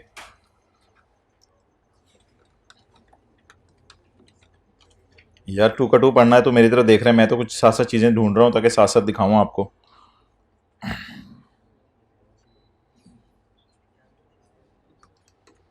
जी GRN बताएं। अब आप मुझे बहुत ज्यादा आपकी तरफ से एक शौक और वलवला चाहिए। GRN बताएं जी। 30 जून 2019। इन मई 2019 साल खत्म होने से डेढ़ दो महीना पहले TS board of director decided, शुक्र है डिसाइड हुआ है, अभी तक बताया नहीं, decided to relocate its regional office from Multan to Lahore. In this respect a detail plan was approved by management and formal ओए बता भी दिया है, and formal announcement was made in June. Is it a constructive obligation और legal obligation? Constructive obligation. ठीक है, चलें जी, आप लिख के आएंगे पेपर में कंस्ट्रक्टिव ऑब्लिगेशन। ये पेज भूल तो नहीं गया, पेज कौन सा है? 229 था ना। स्टैंडर्ड खोलेंगे, स्टैंडर्ड खोल के आप लिख के आएंगे constructive obligation to restructure arises when and only where there is a formal plan for restructuring and it has raised a valid expectation in those affected that it will carry out the restructuring by announcing its main features। ये standard से लिख कर, para कौन सा 72, ये लिख कर फिर आप इधर आएंगे, इधर से आके आप लिखेंगे as the directors have decided and approved it and also formally announced in June, therefore a constructive obligation arises for the cost of restructuring। पहले तो आप ये लिख के आएंगे TL has plan to complete the relocation by December 19, और हमारा इरादा है कि कब तक हम रीलोकेशन कर लेंगे? दिसंबर 19 से। हमारा ईयर एंड क्या है? अनाउंस बोले नहीं मई में भाई डिसाइड हुआ था। ऑब्लिगेशन डिसाइड होने से नहीं बनती, बताने से बनती है। अच्छा, और इंशाल्लाह कितने महीने में रीस्ट्रक्चरिंग हो जानी है? 6 महीने में। कब तक? तो जूस बनाने नेस्ले वालों ने बंद कर देनी है 6 महीने के अंदर अंदर। मैं आपको कहा करता था 2 महीने के अंदर अंदर, सवाल करें इंशाल्लाह 6 महीने के अंदर अंदर हमने रीलोकेशन कर देनी है। अब जो भी कॉस्ट होंगी ना, वो नवंबर, दिसंबर, जनवरी के करीब मूव कर रही होंगी। कुछ लोगों को पहले पैसे देके फारिग करने लग जाएंगे, कुछ को बाद में पैसे दे देंगे। अब देखते हैं इस अरसे में कौन सी कॉस्ट मूव कर रही हैं। लेकिन please we are standing here, announce हो चुका है और इंप्लीमेंट कब होना है? अगले साल। अनाउंस बिफोर ईयर एंड और इंप्लीमेंट कब होना है? अगले साल। TL has plan to complete the relocation by अगला साल। The related cost have been estimated। इस वजह से कि यहां खड़े होकर हम अंदाजे ही लगा सकते हैं ना क्या क्या खर्चे होंगे। तो related cost have been estimated, ये अंदाजे हैं हमारे कि इंशाल्लाह इतने खर्चे हो जाएंगे। रिडंडेंसी, तो इसके बारे में मैंने आपको कहा था, आप लिख के आएंगे कि a restructuring provision shall include an expenditure which is necessary and not associated with ongoing activity। Therefore, redundancy cost की provision should be recorded amounting to rupees 20 million। Cost of ये हो गई है, होगी probably कब होगी? अगले साल दिसंबर में। अगले साल दिसंबर में दे दिए हैं, देंगे तो लाइबिलिटी है या पे है? Cost of moving office equipment to Lahore, relocation. तो रीलोकेशन स्टाफ की हो या रीलोकेशन चीजों की हो, एक जगह से दूसरी जगह, ये शिफ्टिंग कॉस्ट है। तो शिफ्टिंग की वजह से नए बिजनेस को फायदा आएगा या ये पुरानी एक्टिविटी के लिए जरूरी है? मेरे ख्याल से तो रीलोकेशन का मतलब है एक जगह से दूसरी जगह चीजें ले जाना, और जब दूसरी जगह चीजें जाती हैं तो फिर दूसरी जगह फायदा होता है ना बिजनेस में। आप ये चीजें उठा के, कुर्सियां उठा के नई बिल्डिंग में ले गए तो इस बिल्डिंग में फायदा होगा या अगली में? तो मुझे तो लग रहा है ये न्यू बिजनेस को हेल्प करेगी आपकी cost, future business, past business के लिए नहीं है। तो रीलोकेशन विल हेल्प। आप कोई बेड उठा के अपने रूम से किसी दूसरे घर में ले जाएं तो दूसरे घर में जाके आप उस पर सोएंगे ना। तो व्हाट डज इट मीन कि आपको फ्यूचर में फायदा होना है उससे। तो it doesn't relate to past. तो बता दें इसकी प्रोविजन बुक होगी या नहीं होगी? Compensation to employees agreeing to relocate. Bashir इधर आ जाओ, याद आ रहा है? और पता नहीं दूसरा कौन सा था, अमजद इधर आ जाओ। एग्रीइंग टू रीलोकेट, इनको रिडंडेंट करना है या दूसरी जगह शिफ्ट करना है? तो जब दूसरी जगह इनको शिफ्ट करेंगे तो पास्ट के बिजनेस को फायदा आएगा जिसे फारग कर रहे हैं, या न्यू बिजनेस को फायदा आएगा? तो relocation of staff, containing staff, इसको रीलोकेट कर रहे हैं, तो ये भी क्रॉस हो गया।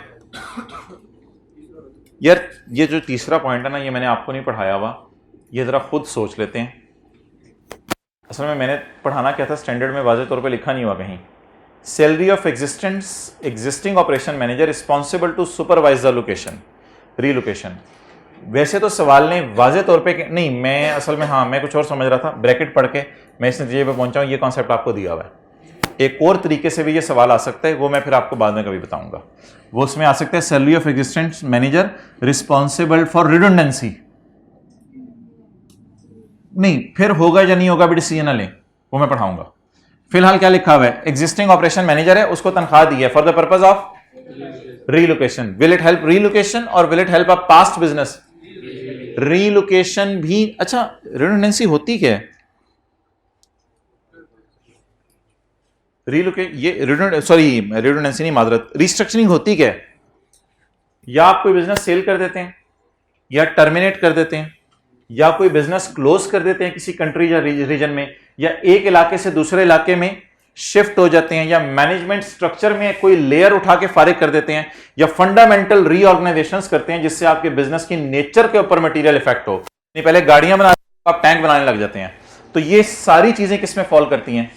रिस्ट्रक्चरिंग। अब मुझे रीलोकेशन का क्या मतलब है, कि उसको नई जगह पे भेजना है या पुरानी जगह पे? नई जगह पे।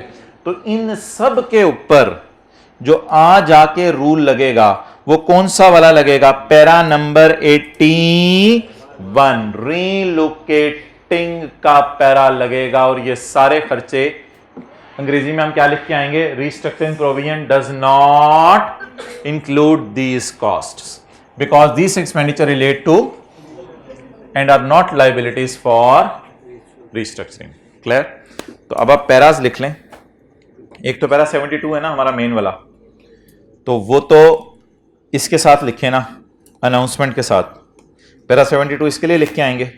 रिडंडेंसी के लिए पैरा एक्सेलेंट 80, और इन सब के लिए 81। जनरल एंट्री कर लें, एक्सपेंस डेबिट प्रोविजन क्रेडिट 20 रुपए से। एक्सपेंस डेबिट, ये क्यों लॉस इसने यार लिखा हुआ है बीन एस्टिमेटेड? ये मुझे लॉस समझा दें, अभी तो अगले साल दिसंबर में होनी है ना।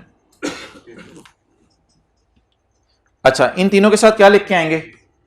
Cost of moving office equipment to Lahore ₹3, compensation agreeing to relocate ₹10, and salary of extend production manager responsible to supervise relocation amounting to ₹2। These all are costs which relate to future conduct of and are not liabilities for, therefore a restructuring provision will not include these amounts. ये amounts restructuring में शामिल नहीं होंगे। बजाय कि मैं कोई और कॉन्सेप्ट करूं, इसी को जरा रिवाइज कर लेते हैं। इसी कॉन्सेप्ट को ढूंढने कहीं और आ रहा हो। ये तो कर लिया यार, वीनस वाला केमिकल डिवीजन बंद हो रहा था, इससे ऊपर भी आ रहा है कहीं? नहीं, ये वाला यार करें, page 277, page 277, point number C. जी बंद करवा दें यार, बंद कर दो, किधर चला गया है? आप बंद कर दो। पढ़ें यार, पढ़ें पढ़ें, जल्दी करें, टिक क्रॉस करें, पैरा नंबर लिखें।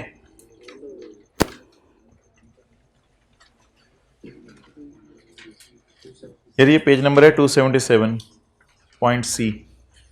ये तरह ना रजिस्टर पे लिखते रहो जो सवाल हो रहा है। हो गया? कितना नहीं कर लिया, जरा हाथ का कर दें। GRN बताएं जी। 31 दिसंबर, तो इन अक्टूबर 2014, इधर देखो पहले, इन अक्टूबर 14 हमारा अब मैं डायग्राम बनाऊं या वैसे जबानी समझा दूं? जबानी समझा दूं। 31 दिसंबर जहन में रखें बस। 31 दिसंबर से पहले क्या आएगा? अक्टूबर। In October 2014, ZL decided to relocate his production unit from Sakkar to Karachi. In this respect, a detailed plan was approved by management and a formal public announcement was made on 1 दिसंबर। अब ये para number 72 लिख के आएंगे कि formal announcement हो गई है, सब कुछ हो गया। That's why constructive obligation to restructure arises. ZL has planned to complete the relocation by the end of June 2015. हमारा ईयर एंड क्या है? 31 दिसंबर 14, और मैं ग्रीन लाइन ही यूज करने लगा हूं जैसे मैंने पहले किया है। हमने कब तक रीस्ट्रक्चरिंग फाइनल करनी है? जून 2015 तक। अभी 6 महीने रहते हैं हमारे।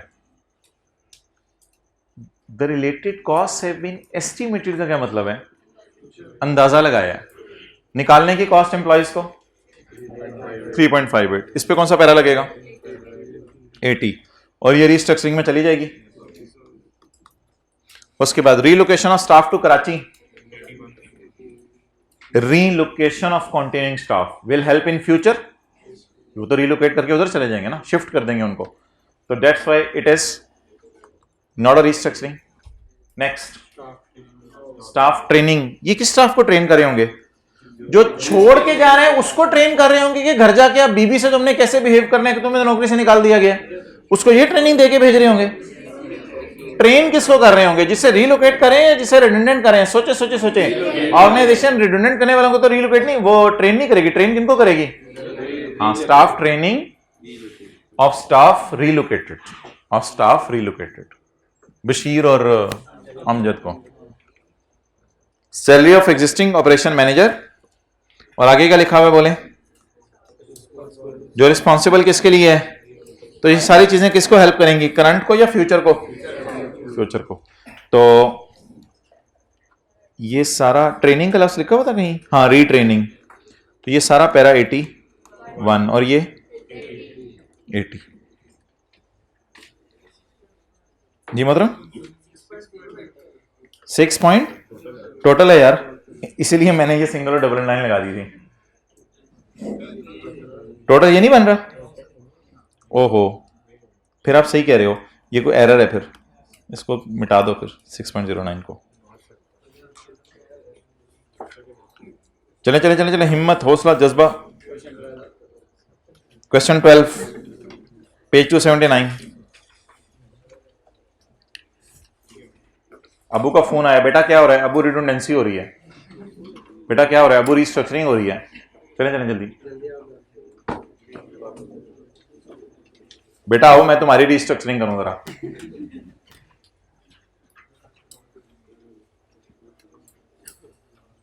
बुनियान शनियान पहन लो, बकरा पकड़ लो, अब छुरी पकड़ो। चलें जी, जल्दी करें। साल खत्म होने से 10 दिन पहले, 11 दिन पहले, the board of director decided to close down the division which import and sell mobile sets. This decision was made public. शुक्र है कंस्ट्रक्टिव ऑब्लिगेशन बन गई है, क्योंकि हमारे साल से पहले अनाउंस हो गया। Para number 72। However, the business was actually closed on अगला साल। However, the business was actually closed on Bablu अगला साल। बबलू बबलू अगला साल। The business was closed on अगला साल।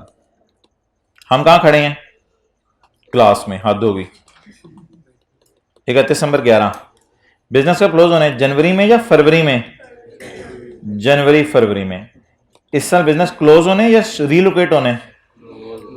क्लोज होने। The decision was made public on 29 दिसंबर 11। इधर डिसीजन मेड पब्लिक हो गया है, तो इधर हमारी तरफ से क्या हो गई है? अनाउंसमेंट। तो कंस्ट्रक्टिव ऑब्लिगेशन राइज हो गई है। However the restructuring will happen on 29 February 2012। Net costs, इसका मतलब खर्चे भी होंगे, इनकम्स भी होंगी। पाया खोया नेट होगा। Net costs in connection with the closure were as follows. Redundancy cost, ये तो नंबर देने के लिए हर अटेम्प्ट में दे रहे हैं आपको। रिडंडेंसी कॉस्ट, ये तो रिस्ट्रक्चरिंग के कॉस्ट का पार्ट बन जाएगी। Staff training, operating loss from यकम जुलाई साल गलत लिखे हैं मैंने, साल गलत लिखे हैं? नहीं, साल बिल्कुल सही लिखे। ऑपरेटिंग लॉस फ्रॉम यकम July 11 to the closure of division. हुए हुए हुए हुए हुए।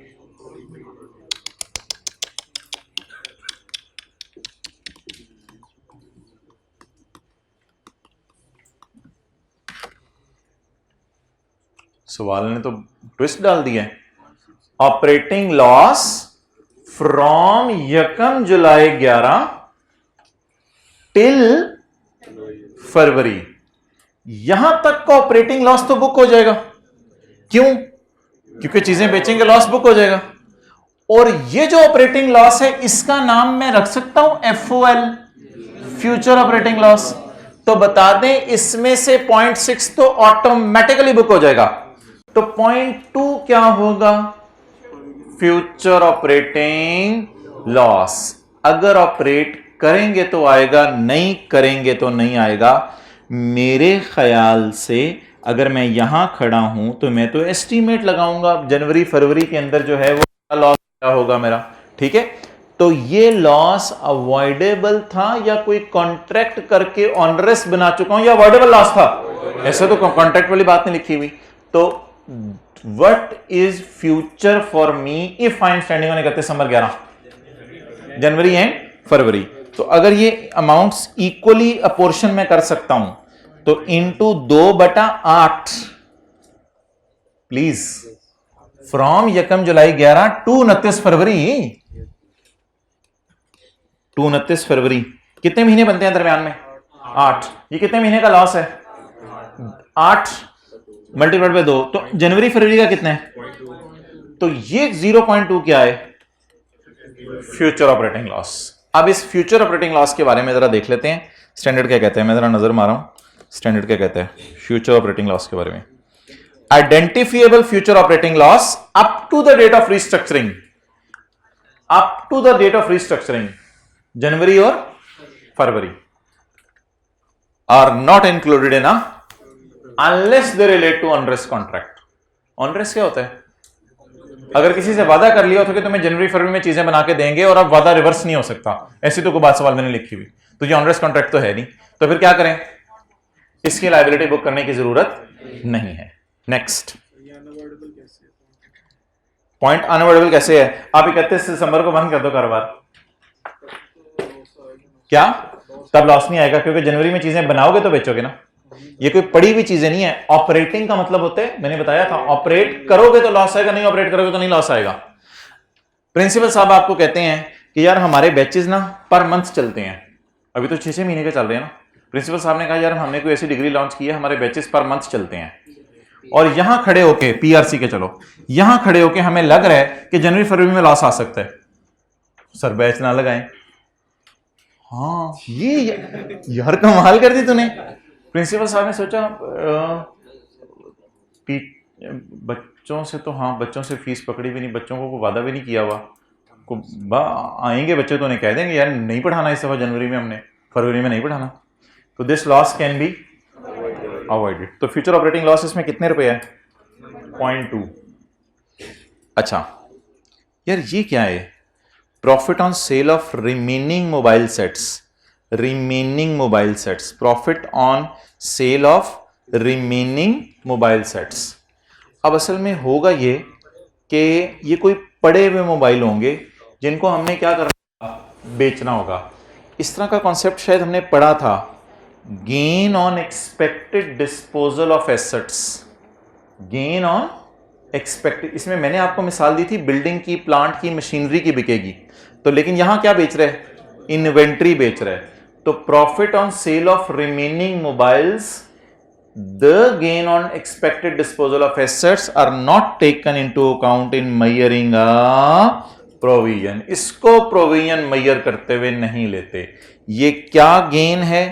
मेरा ख्याल ये होगा कि मोबाइल शायद कई किस्म के हों, कुछ मोबाइलों के बेचने पे हमें क्या आने, लॉस आने, और कुछ के बेचने पे गेन आने। एक ये वजह भी हो सकती है, एक ये वजह भी हो सकती है कि हमारे मोबाइल के वर्जन कई किस्म के होते हैं। वही वजह, हमारे मोबाइल के वर्जन कई किस्म के होते हैं, किसी के बेचने पे गेन आना होगा, किसी के बेचने पे लॉस आना होगा। लेकिन मुझे बताएं, क्या मोबाइल के बेचने को रिडंडेंसी कॉस्ट के साथ नेट किया जा सकता है, या ये एक्सपेक्टेड गेन है? Profit on sale of remaining mobile sets जो आएगा, तो क्या इसके बारे में उसने लिखा हुआ है कि इसमें कुछ हमारे साल वाला भी और अगले वाला भी? तो इस सारे के बारे में क्या एज्यूम करूं, ये फ्यूचर का है या फिर पास्ट का है? फ्यूचर का है। इस पे कौन सा पैरा लगेगा? Para 83। Gain on expected disposal of assets. यहां आके पेज 29 पे लिख लें, एसेट्स हमारे लैंड बिल्डिंग भी हो सकते हैं और एसेट्स हमारी इन्वेंट्री भी हो सकती है। अगर इन्वेंट्री बेचने पे लॉस आना हो वो फिर एनआरवी लॉस है।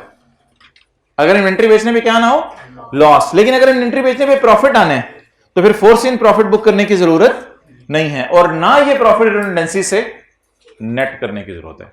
तो यार इक्का दुक्का ऑब्वियसली पेपर में कोई ना कोई फटा डाल दिया करेगा इस तरह का।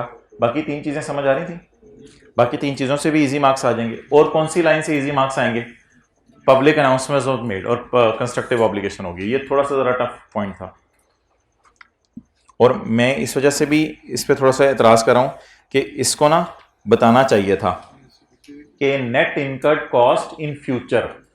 शायद इसने एस्टिमेटेड और फ्यूचर का लफ्ज इसलिए नहीं डाला यहां पे कि इसने हमारे साल के 6 महीने की भी एडजस्टमेंट होती हुई है बीच में, यकम जुलाई से ऑनवर्ड्स। तो फिर इस तरह अंग्रेजी सी अजीब सी बना दी है इसने। लेकिन जो लेटेस्ट एमसीक्यू पे सवाल आ रहे हैं आप देख रहे हैं उनकी ड्राफ्टिंग जरा अच्छी होती जा रही है। इस तरह के जब सवाल कभी आईकैप में आते थे तो लोग बताते थे कि इस सवाल में देखने में ये मसला लग रहा है, तो आईकैप ड्राफ्टिंग बेहतर से बेहतर करता जा रहा है, तो चीज़ें देख के पता चल रही हैं। ओके, ये किसकी रिवीजन होगी जी? अच्छा, तो ये फिर बाद की सारे खर्चे होंगे सिवाय इसके। अच्छा, पैराज नंबर बता दें। रिडंडेंसी कॉस्ट, तो redundancy cost 80, staff training 81, operating losses 82। क्या लिख के आएंगे? 0.6 के बारे में कोई कमेंट नहीं करना, खाली किसके बारे में कमेंट करेंगे? 0.2 के बारे में। अगर सॉल्यूशन में 0.2 के बारे में लेफ्ट कमेंट ना हुआ तो 0.2 के बारे में सिर्फ करके आइएगा। और ये वाला 83, ये मेरे ख्याल से बेस्ट सवाल था, उन दोनों सवालों से काफी अच्छा सवाल था क्योंकि इसने ऑपरेटिंग लॉस भी रिवाइज करा दिया, एक्सपेक्टेड डिस्पोजल ऑन एसेट्स भी रिवाइज करा दिया।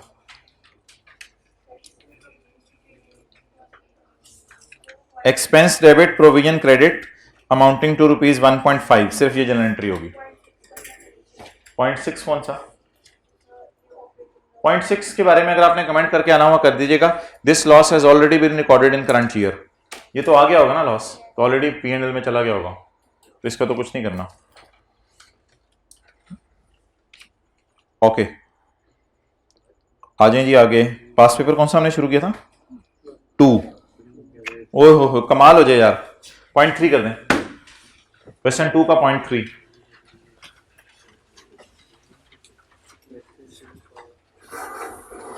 जल्दी करें, जल्दी।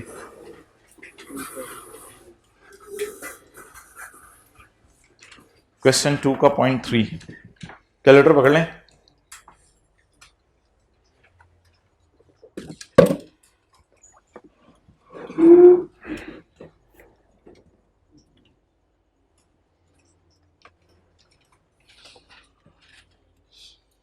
अच्छा भाई,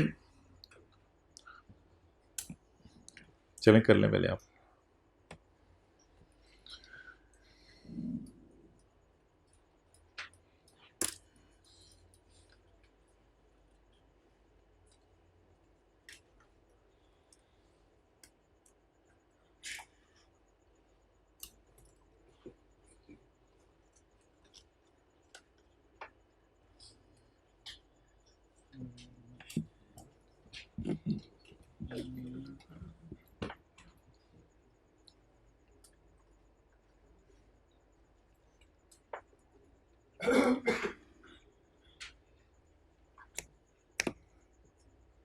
हो रहा है?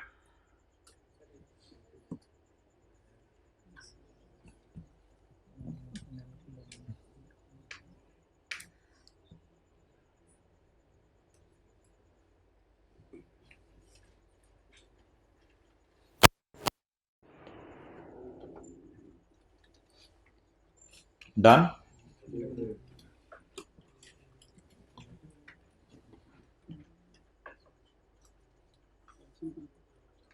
अच्छा मोहतरम इधर देखें,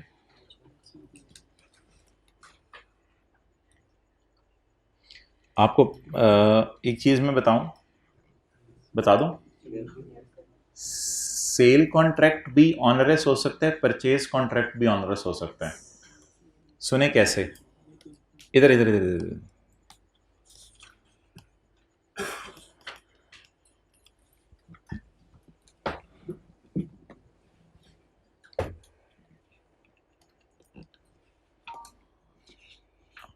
आप यहां पे खड़े हैं और यहां पे खड़े होकर आपने मुआहिदा कर लिया हुआ है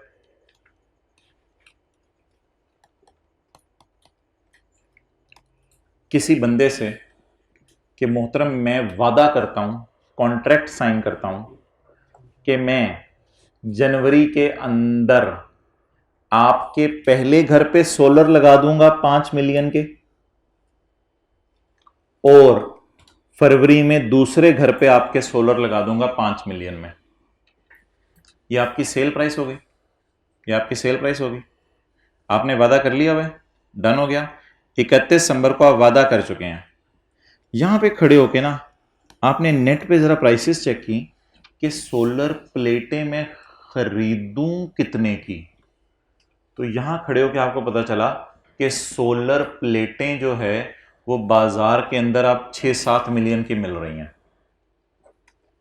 परचेज का कॉन्ट्रैक्ट नहीं आपने किसी से किया हुआ, लेकिन परचेज करनी पड़ेगी फॉर मेकिंग सेल। तो आप सेल कॉन्ट्रैक्ट करके फंस गए हैं और आपको फ्यूचर में क्या नजर आ रहा है? लॉस नजर आ रहा है। डन, बात समझ आ गई? थोड़ी सी रिपीट करने की जरूरत है, कर देता हूं रिपीट। आपने किसी बंदे से वादा कर लिया, आपका क्या काम है? सोलर प्लेटें बेचने का।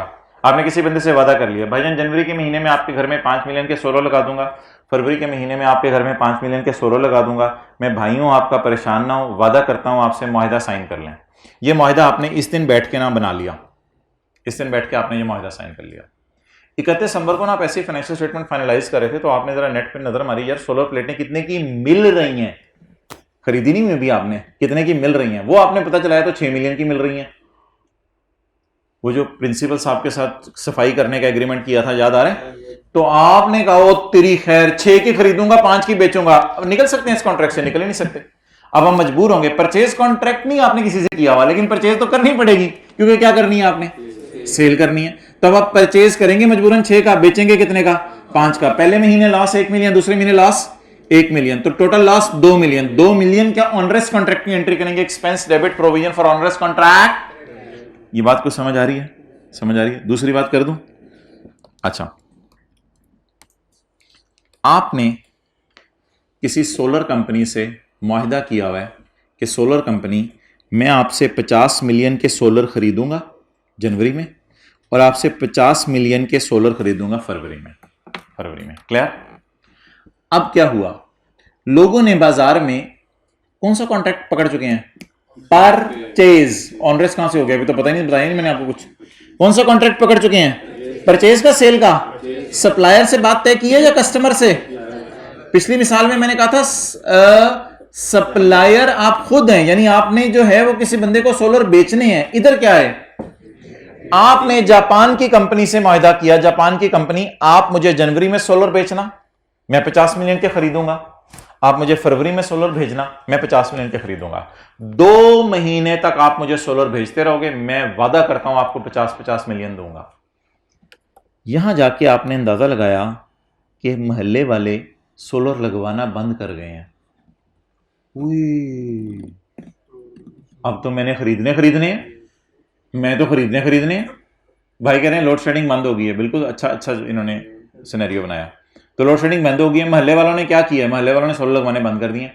अब आप लोगों के पीछे फिर रहे हैं, कोई भी सोलर लगवाने को तैयार नहीं है। अब आप अंदाजा लगाएंगे, यार शायद 40 मिलियन का बिक के जाए मेरा सोलर, और शायद अगला भी 40 मिलियन का बिक के जाए। अब खरीदूंगा बेचारा मैं 50 का और बेचूंगा, तो दिट इज ऑनरेस कॉन्ट्रैक्ट। कई दफा हम परचेज करके फंस जाते हैं, परचेज कॉन्ट्रैक्ट करके, कई दफा हम सेल कॉन्ट्रैक्ट करके फंस जाते हैं। थोड़ी सी अंडरस्टैंडिंग डेवलप होगी।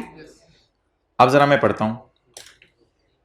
अच्छा, इसमें अगर कोई सोलर आपके पास ईयर एंड पे पड़े हुए हैं ना ऑलरेडी, उन पे IS2 लगना है, और जो फ्यूचर में खरीदने हैं उन पे IS37 लगना है। Got the point? ओके। अब तो मेरे ख्याल से ये मिसाल शायद हो जानी चाहिए सबसे।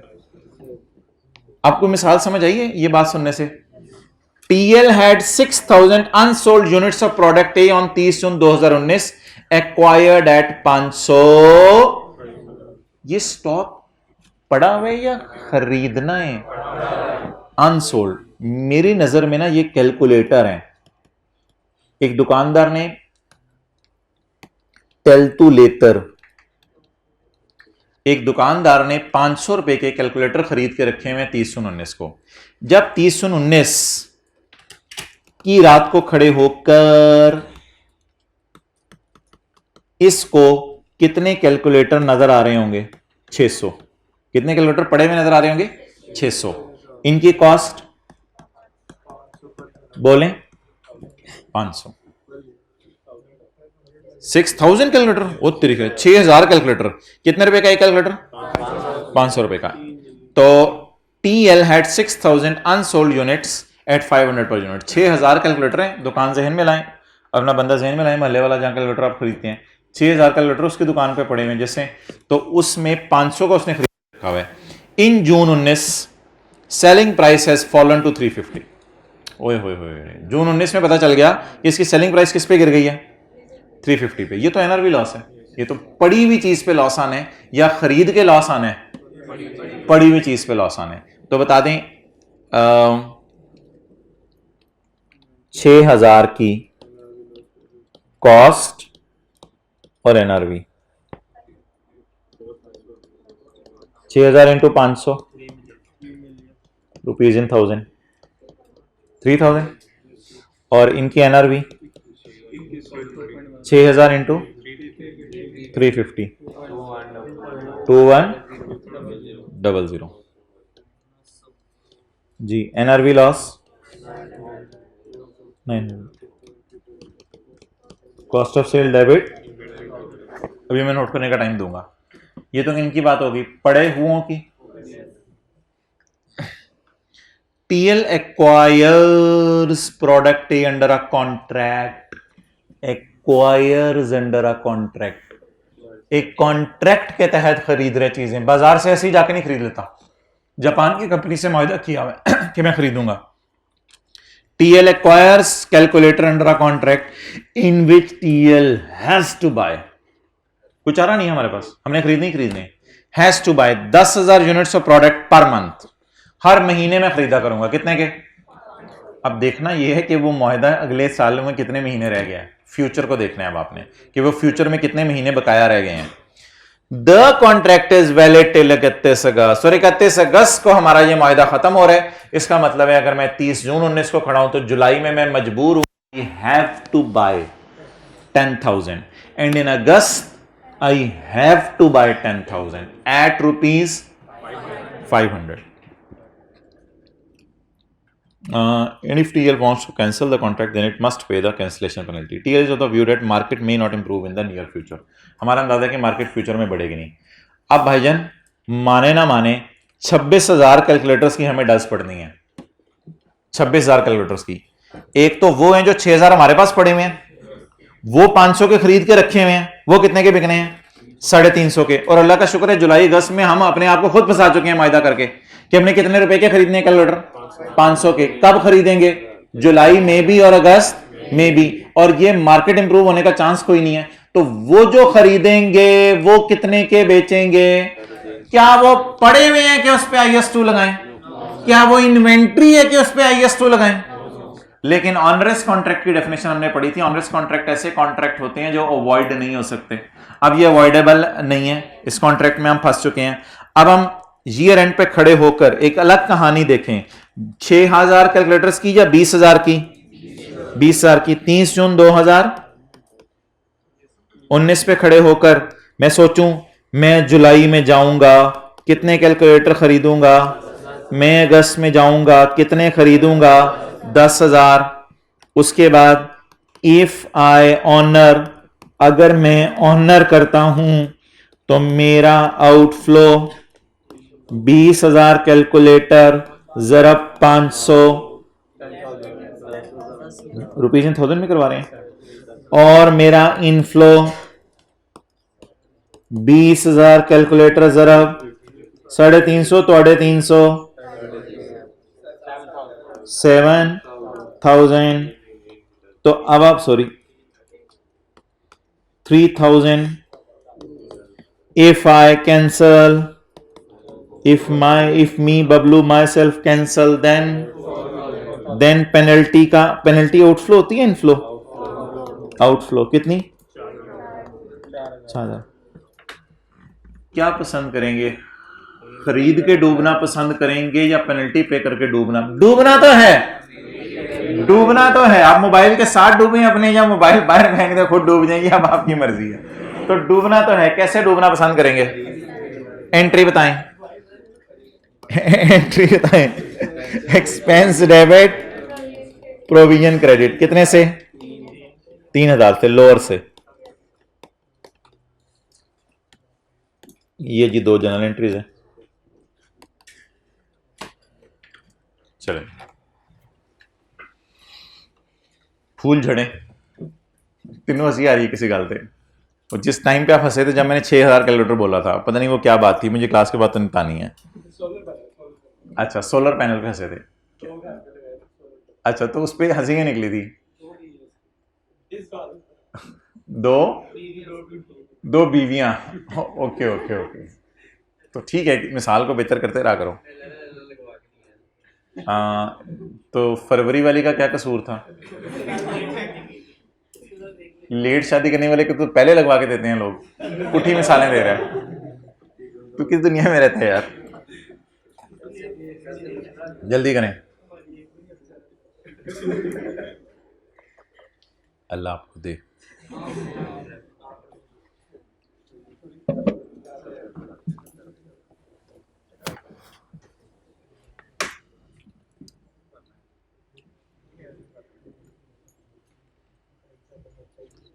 अब ना कोई बंदा साथ वाले से पूछ रहा है, अच्छा चल ये तो हो गया, पेपर में अब बता लिख के क्या आना है? ओ तेरी है, सवाल तो डिस्क्राइब है। चल ये तो हो गया, मैं तो एंट्रियां कराऊंगा। चलें जब हम देखते हैं लिख के क्या आना है।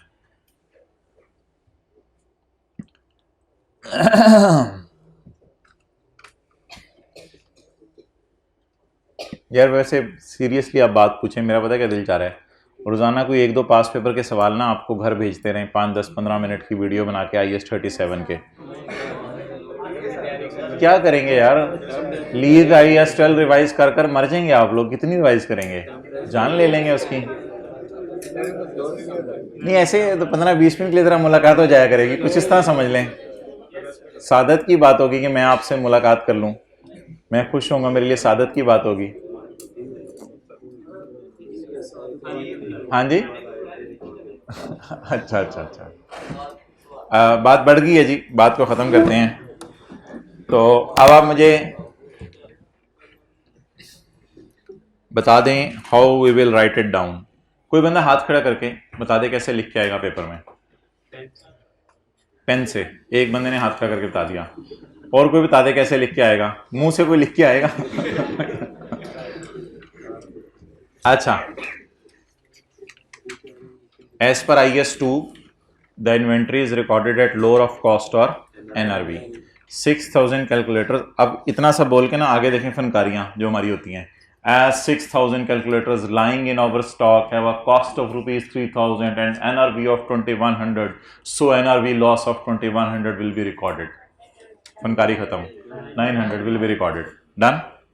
और उसके बाद एज पर IAS 37, ये लेकिन ये लिखने की जरूरत नहीं क्योंकि स्टैंडर्ड का नाम भी भूले होते हैं। IFRS 37 लिख के आए होते हैं, एग्जामिनर ने जूता उतार लेना है IFRS 37, तो इसलिए स्टैंडर्ड भी ना लिख के आए, बस एज पर IFRS में IAS IFRS दोनों आ जाते हैं।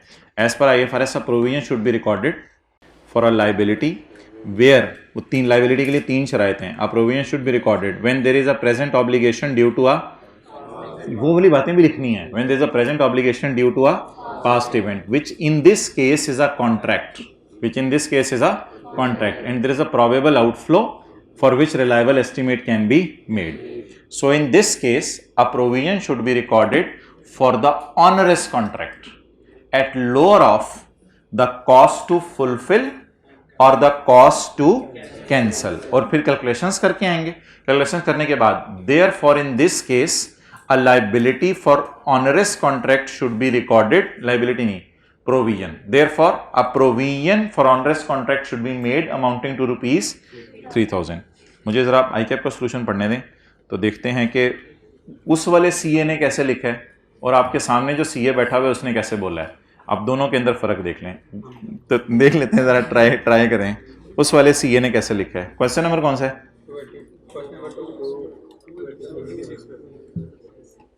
इन द गिवन सिनेरियो, उस वाले सीए ने शुरू किया in the given scenario, following two adjustments in respect of product A are required. Since selling price is lower than cost, so NRV adjustment in respect of closing inventory at year end should be made by 9 lakh. Almost वही बात की है जो हमने की थी, lower of cost NRV वाली.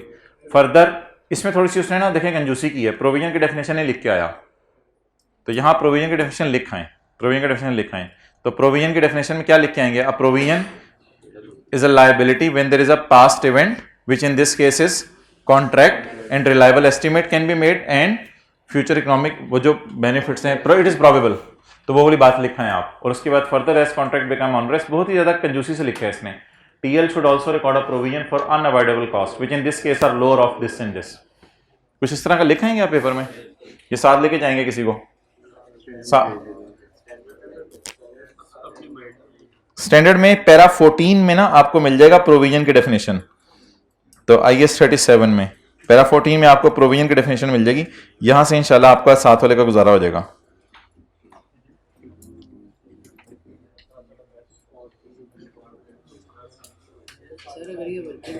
ओह working छोड़ दो, क्वेश्चन 3 का पॉइंट 3 करें, वर्किंग को अलग करके नीचे रेफरेंस भी दे सकते हैं.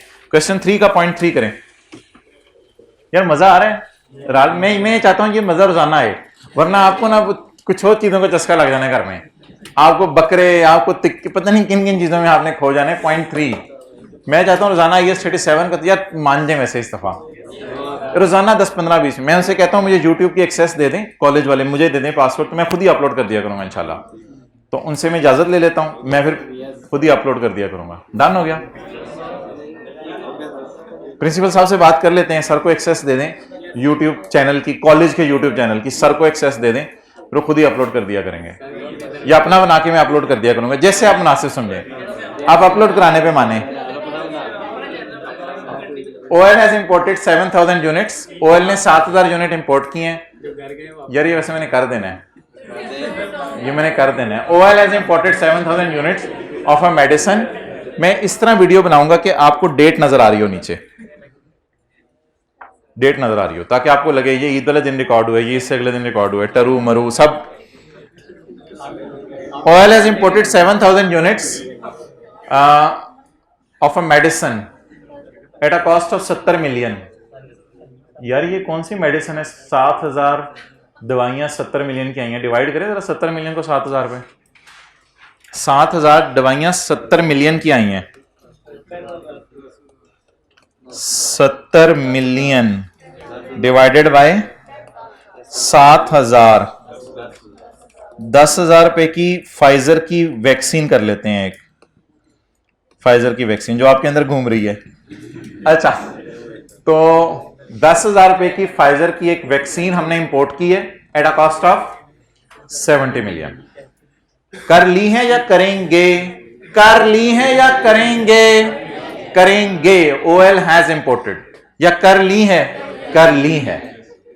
However, in November 2018, However, in November 2018, a study was published in medical journal. एक मेडिकल जर्नल थे, ये जो होते नहीं डॉक्टर, इनका कोई हो गया अखबार अखबूर, डॉक्टर्स एसोसिएशन जंग.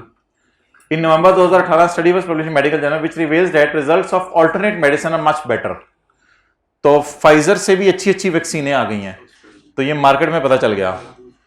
तो at year end 5000 units for in stock. Allah का शुक्र है 2000 बिक चुकी हैं. 2000 की टेंशन लेनी है नहीं लेनी. एट ईयर एंड कितनी स्टॉक में पड़ी है, सिर्फ 5000 फॉर इन स्टॉक. ऑन 25 जनवरी, 25 जनवरी को, 25 जनवरी को उनमें से 4000. एक बात याद रखिएगा, आपके साथ होनी है. क्यों होनी है? क्योंकि आपकी मेडिसिन फारग हो गई है.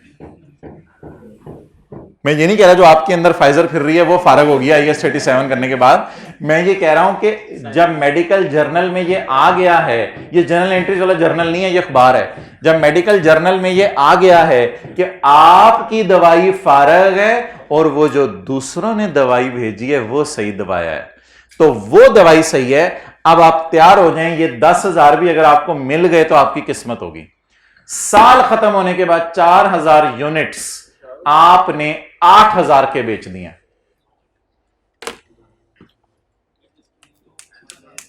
IS 10 IS 10, IS 10,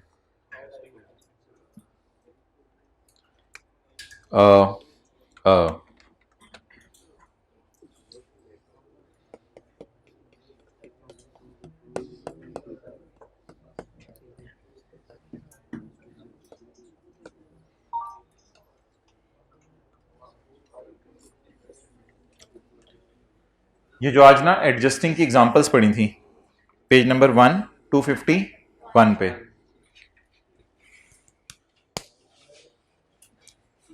इधर देखो ना, receipt of information after balance sheet date date over दवाइयां was impaired at balance sheet date. वैसे तो एक एडजस्टिंग इवेंट में वाजे तौर पे वजह भी पता चल रही थी, यहां तो मैंने लिखा है ना, there was no apparent reason, इधर तो अपेरेंट रीजन भी है। क्या रीजन है, क्या रीजन है, बोले बोले, मेडिकल जर्नल जो है वो इशू हो गया। यहां तो अपेरेंट रीजन भी है जिसकी वजह से हमारी दवाइयां फ्यूचर में क्या बिकी हैं, सस्ती बिकी हैं। अब आप मुझे बता दें, अगर हमारी दवाइयां सस्ती बिकी हैं, 4,000 रुपये एनआरवी लॉस बुक करूं या 5,000 रुपये? एक्सेलेंट, क्योंकि 4 बिक गई हैं नुकसान देके, जो 1,000 हैं वो जाके हमने किसी खलाई मखलूक को बेचनी है। वो 1,000 किसको बेचनी है, चांद पे जाके किसी को बेचनी है। वो 1,000 इंशाल्लाह पैसे प्रॉफिट देके जाएंगी।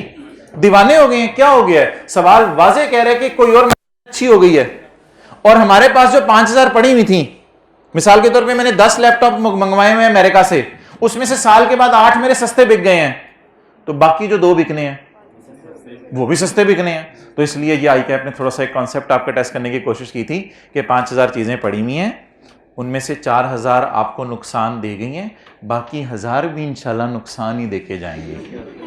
तो अब आप मुझे बता दें, जो मेरे पास पड़ी हुई है वो कितनी है ईयर एंड पे? 5,000।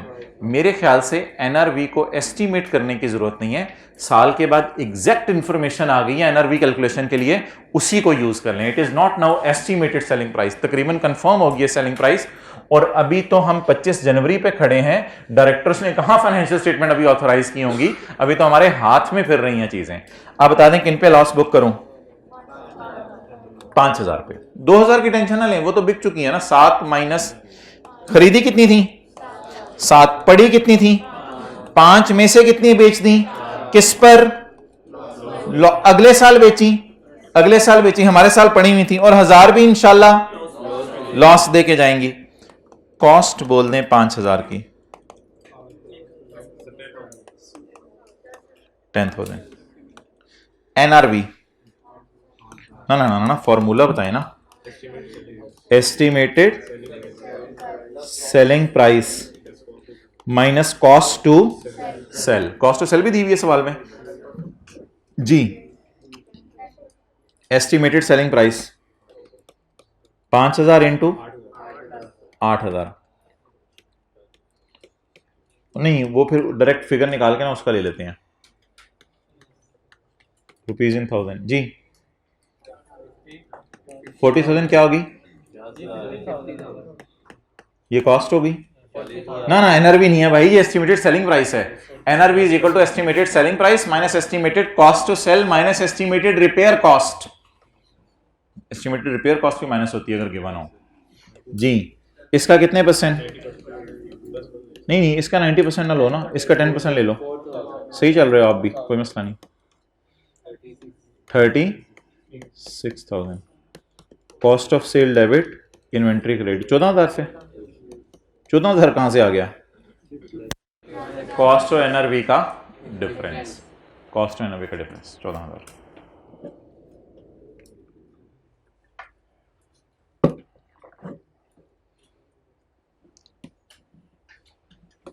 डन जी। को मजा आ रहा है पास पेपर करने का? को हो जाएंगे, को समझ आ जाएंगे पेपर में? ओके।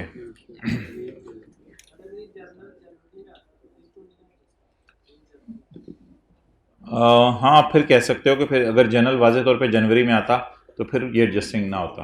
बिल्कुल आप सही कह रहे हो। और अगर सवाल में कुछ भी ना बताया होता कि जर्नल आया या नहीं आया, तो फिर एडजस्टमेंट होता, फिर एडजस्टमेंट होता। क्लियर? ओके। पॉइंट नंबर 2 जी, क्वेश्चन नंबर 4 पॉइंट नंबर 2। कमाल हो जाए अगर आप मुझे किताब का पेज नंबर ढूंढ के दिखा दें जहां से ये मैंने पढ़ाया हुआ है। Question number 4 point number 2। Abdullah इन्होंने 2:30 बजे आज जुमा पढ़ना है कहीं जाके बच्चों ने, ये पता करा के आए हैं किसी मस्जिद का, 2:30 बजे इन्होंने जुमा पढ़ना है। चलो चलो चलो चलो करो। पॉइंट नंबर 2, पार्ट बी नहीं अपलोड होना चाहिए, पार्ट ए थोड़ा सा। चलो चलो चलो पढ़ो पढ़ो पढ़ो पढ़ो। पॉइंट 2, क्यों मजा आ रहा है, बहुत मजा आ रहा है। पॉइंट मेरा तो नहीं दिल चाह रहा आपको भेजने को। A new challenge is appearing after every 5 minutes. On 15 December 2017 मैं बकरा लेके आ चुका हूँ। पहले वो उधर की नीचे से रस्सी बांधी उसने खोल ली, फिर उसके गले में बांधी थोड़ी देर वो उसने खोल ली, आज सुबह उसने जाली तोड़ दी थी दरवाजे की, वो वैशी हुआ हुआ है। अच्छा तो पॉइंट नंबर 2 मुझे खुद समझ नहीं आ रही, सींग भी नहीं है उसके। पॉइंट नंबर 2, चले चलें जल्दी। 15 दिसंबर 2017 साल खत्म होने से 16 कर लें, चलें 16 दिन पहले 31 दिसंबर है ना। अ machine was disposed of for 35 lakh उत्तरी खैर टू रास्पबेरी लिमिटेड। हम कौन है, हम भी कुछ बेरी बेरी होंगे, हम क्या मेलन है, ओके। तो रास्पबेरी लिमिटेड को हमने मशीन बेच दी for cash. However as per agreement ML, बस इसी तरह हंसते मुस्कुराते बैठे रहे। However as per agreement ML was also entitled, online वाले आपसे भी आ गए, उनको पता है कितने मिनट रह गए हैं। However as per agreement ML was also entitle, ML को ये इजाजत है टू एडिशनल अमाउंट ऑफ 15, मुझे भी नहीं पता कितने मिनट रहते हैं, टू एडिशनल अमाउंट ऑफ बोले बोले बोले 15 lakh, which is dependent on passing certain production tests after installation of ऑरल्स प्रेमिसेस। हमने मशीन बेची है, जो बंदा हमसे मशीन खरीद के गया ना, उसने कह के मैं अपने प्रेमिसेस मेरा ला के चेक कर ला लगती भी है या नहीं, तो मैं ज़रा मशीन लगा के चेक कर लूँ, चीज़ें बना के चेक कर लूँ। अगर तेरी मशीन बला हुई ना, तो मैं जैसे बकरे वाले को कह के आऊँ 50,000 अभी पकड़ ले, और अगर इस बकरे ने खुश कर दिया तो 10 तुझे और दे दूंगा। ठीक है, तो ये उस किस्म का कोई सिनेरियो है। तो on 15 December 2017 a machine was disposed of 35 lakh to Raspberry. However as per agreement ML was entitled to ML was entitled to additional amount of 15 lakh which is dependent upon passing certain production test after installation। अभी directors ने authorise नहीं की financial statement, 25 जनवरी को confirm हो गया कि production test meet हो गए हैं सक्सेसफुली, प्रोडक्शन टेस्ट मीट हो गए हैं सक्सेसफुली। जी बताएं भाई, जल्दी जल्दी जल्दी जल्दी जल्दी। डिटर्मिनेशन ऑफ परचेज प्राइस या सेल प्राइस, नहीं नहीं परचेज कहां है, वॉज डिस्पोज्ड। 35 लाख का वादा है, बाकी उसने क्या कुछ और भी दे दूंगा अगर प्रोडक्शन टेस्ट मीट कर जाएं। तो डायरेक्टर फाइनेंशियल ने ऑथराइज करने से पहले प्रोडक्शन टेस्ट मीट कर, सर आपको कैसे पता डायरेक्टर की फाइनेंशियल ने ऑथराइज कर दी है? भाई वो जनवरी फरवरी की डेटें डाला करेगा शुरू की, तो अभी तक हमारे फाइनेंशियल स्टेटमेंट हाथ में है। तो आप बता दें क्या मैं 35 लाख पे सेल बुक करूं या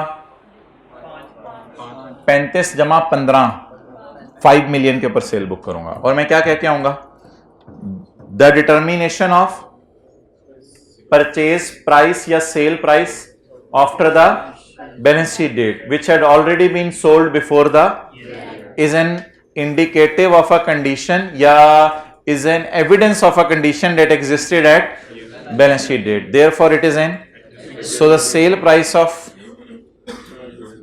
machine is taken as 5 million because the production tests are met are meet नहीं। यार इस तरह की अंग्रेजियां जो है ना उस पर जूते पड़ने चाहिए, खुदा के लिए अपनी अंग्रेजियां सही कर लो। ओके ये कौन सा सवाल था? 4, determination of sale price after reporting period where sale has been made before the year end is considered as an adjusting event. Consequently ML will record receivable of 1.5 million at year end. Further gain or loss on sale of machine has to be calculated by considering such receivable। अच्छा मुझे ये बताएं सवाल पढ़ के कि बाकी पैसे कितने हैं? 3.5 मिलियन। कौन सा सवाल है? 4।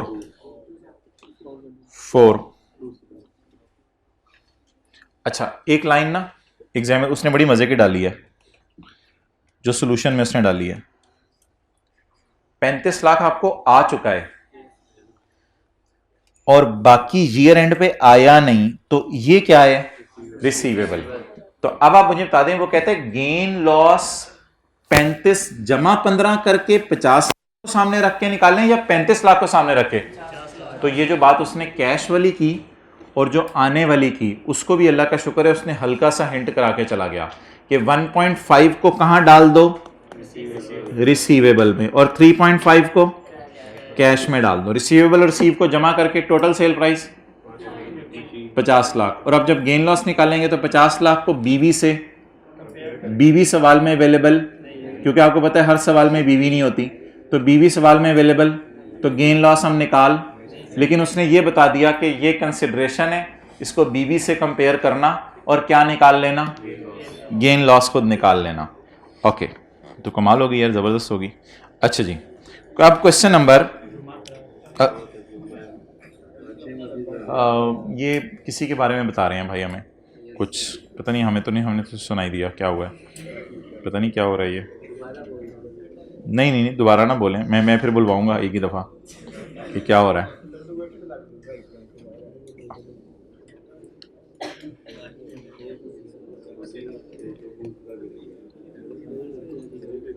चलो यार ठीक है, बस ये क्वेश्चन 12 का 6 करें और छुट्टी कर लें यार। अभी से 3 मिनट ऊपर हुए थे। बातें जो है ना मैं दिल पे ले लेता हूँ, ऐसी किया ना करो। असल में मैं 2-3 एडजस्टमेंट मेरे कराने कराता था। 12 का 6 करें जी, 12 का 6। यार असल में बात ये होती है, घर बैठ के भी तो करनी है, तो बच्चे क्लासों को क्लास समझते हैं, मैं समझता हूँ इकट्ठे बैठ के सवाल कर रहे हैं, तो ये फर्क है आप में और आप में। तो 31 नंबर 11 को हम खड़े हैं, मुझे बता दें जी क्या होगा? 15 फरवरी 2012, साल के मेरे ख्याल से कोई 1.5 महीने बाद WL ने अनाउंस कर दिया फाइनल डिविडेंड 2011 का, जिसमें 20% कैश डिविडेंड है और 10% बोनस है, यानी टोटल डिविडेंड 30% है for its ordinary share holder. तो जरा इंग्लिश बनाने की कोशिश करें। डिक्लेरेशन या announcement of dividend after the year end is a non-adjusting event as per IAS 10. However, it will be disclosed in the notes to the financial statements. ठीक है, तो giving the amounts and details of dividend, amounts और details वगैरह के 20% है, 10% है, इसकी details आप डिस्क्लोज करेंगे यूजर्स को, जैसे वो भी हमने डिस्क्लोज करके दिखाया था पैकेजेस वाली फाइनेंशियल स्टेटमेंट के अंदर। ठीक है, ये तो भाई की बात मैंने दिल पे ले ली थी, लेकिन कोई 1-2 पॉइंट तो मैं भी कराऊंगा। ये तो इसकी बात मैंने दिल पे ले ली थी, 1-2 पॉइंट मैं करवाऊंगा, वो आपको सबसे इंपॉर्टेंट पॉइंट है, सबसे इंपॉर्टेंट पॉइंट है 14 का 3, एडजस्टिंग या नॉन एडजस्टिंग।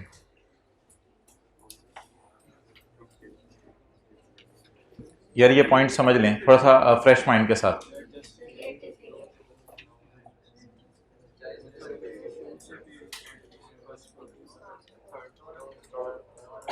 अच्छा यार, अपनी मोहतरम ये जो पॉइंट आप पढ़ने लगे हो, अपनी अकल लगा रहे हो या IAS 10? पहले ये डिसाइड कर लें। अकल लगाएंगे तो गलत जगह पे जाएंगे अकल लगाएंगे तो गलत जगह पे जाएंगे। मुझे बता दें गवर्नमेंट ने अनाउंस कब किया है? 18 अगस्त को। 18 अगस्त को क्या अनाउंस किया है? कि मैं तेरे पिछले साल के रेट बदलूंगा, तो देख तेरे साथ करता क्या हूं, तेरे पिछले साल के रेट बदल देता हूं। यानी जो हमारा साल है, केड़ा साल है हमारा? 30 जून 10। भाईजान ये नॉन एडजस्टिंग इवेंट है, IAS 10 पे रहें। क्या हुआ था साल से पहले? कोई अनाउंसमेंट हुई है साल से पहले? लेकिन मेरा भी दिल चाह रहा है, आपका भी दिल चाह रहा है कि पिछले साल का टैक्स जो है ना सही वाले रेटों पे आना चाहिए, जो नए वाले रेट डिसाइड हुए हैं। लेकिन क्या करें अब? IAS 10 क्या कह रहे हैं? It is non adjusting. However if government would have announced it on 29 June that for our year the rates will be इतने, फिर तो एग्जिस्ट कर रहे थे सर्कमस्टांसेस। तो इस एडजस्टमेंट में 90% बच्चा इसे कहता है एडजस्ट करो, अकल लगा रहा होता है, IAS 10 नहीं लगा रहा होता है। तो भाईजान अगर IAS 10 लगवाना है ना तो उसी को पढ़ाया जाना ना, IAS 10 को ही। तो अगर it relates to a circumstances that exist at balance sheet date, कैसे? ये जो अनाउंसमेंट है, ये अनाउंसमेंट कब हुई? साल के बाद हुई। It arose to a circumstances that arose. आप मुझे बता दें कि अगर